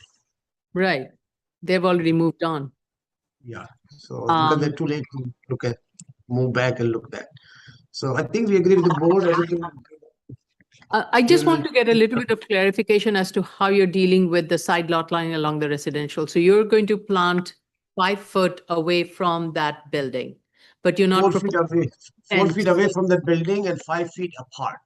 So it will be kind of a dense plantation, and there is still room in between. Somebody wants to get out, he can get out. Because these evergreens, they go like 3 feet, 4 feet in diameter. So if they're 5 feet apart, they still blind the view. But there will be some room to get out from the windows if somebody wants to get out in case of emergency. So my concern still remains for the rest of that space in the rear, because as your photos itself has indicated that it has been used for storage and may continue to be used for storage. So if you're proposing a landscaping for the rest of the area, you need to provide more detail for the kind of landscaping you're proposing for the rest of the rear yard.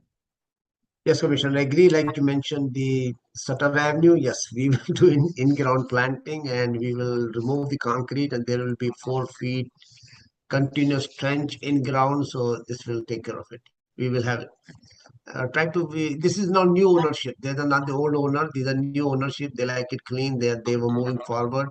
If the board realized we did file it with the old ownership and they did not continue, so we closed that case. And now the new ownership came and they hired us again. And now the new ownership is willing to cooperate. That was the main reason. The old management was not cooperating, and they were not looking into enhancing and changing the use. Now the new management wants to change the use. They don't want the shop anymore, and we want to do this as a C-store because it's a dying industry. Not too many gas stations are being made now. Most of them are being converted to C-store and things like that. Nobody goes to repair shop anymore, and soon this gas station will be not in business next 15-20 years because everything going electric. So right now, whatever they have, they just want to use it for next 10-15 years. Okay. And also please respond to Vice Chair Shibata's comments of clarifying more about the expounding. on, expanding on the failure to. Okay, understand. This between the year of 2013 to 2018. Commissioner Shimeta said that I did not clarify that. I'll put in my comments and I will use the supplemental photos to justify more.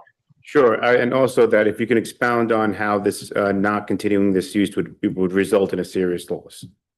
Understand that, no problem. Yeah, I'll mention that. There's a hardship on my side. Okay. Any other questions or comments? Let's go. Sorry. If you would like to provide testimony on this application, the calendar number is 2025-36-BZ. The address is 137-25 Jamaica Avenue, Queens. You may connect to this hearing via Zoom. Webinar ID is 160-387-8564, passcode 978147. You may also dial in via the telephone 669-254-5252. Press pound after the webinar ID, and then press pound and then *9 to raise your hand and *6 to unmute.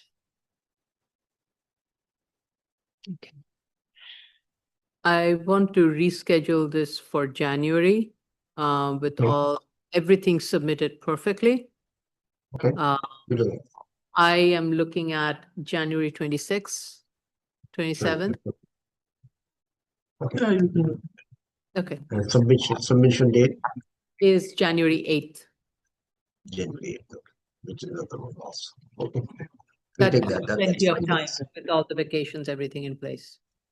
Okay, thank you. Thank you. Okay. Would you like to make time hasn't run out yet, but would you like to make, is this continued? Will this be Yes, continued? it's Yeah. continued. Okay. We'll do continued. Thank you. Thank you. I'll let you know in 2 minutes when the time runs out.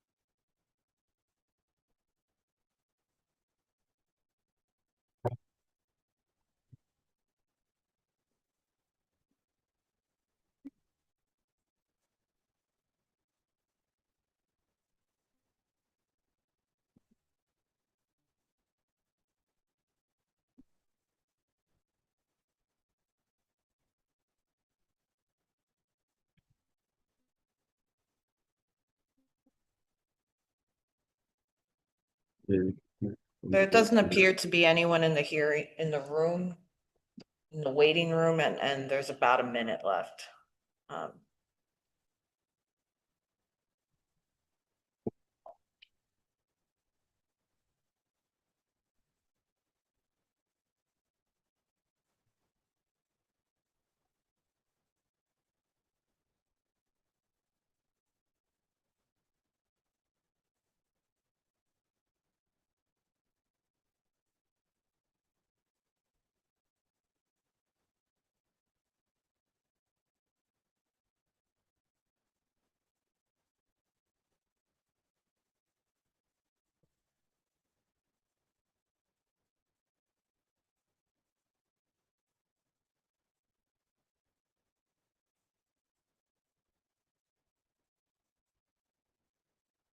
Okay, time has run out.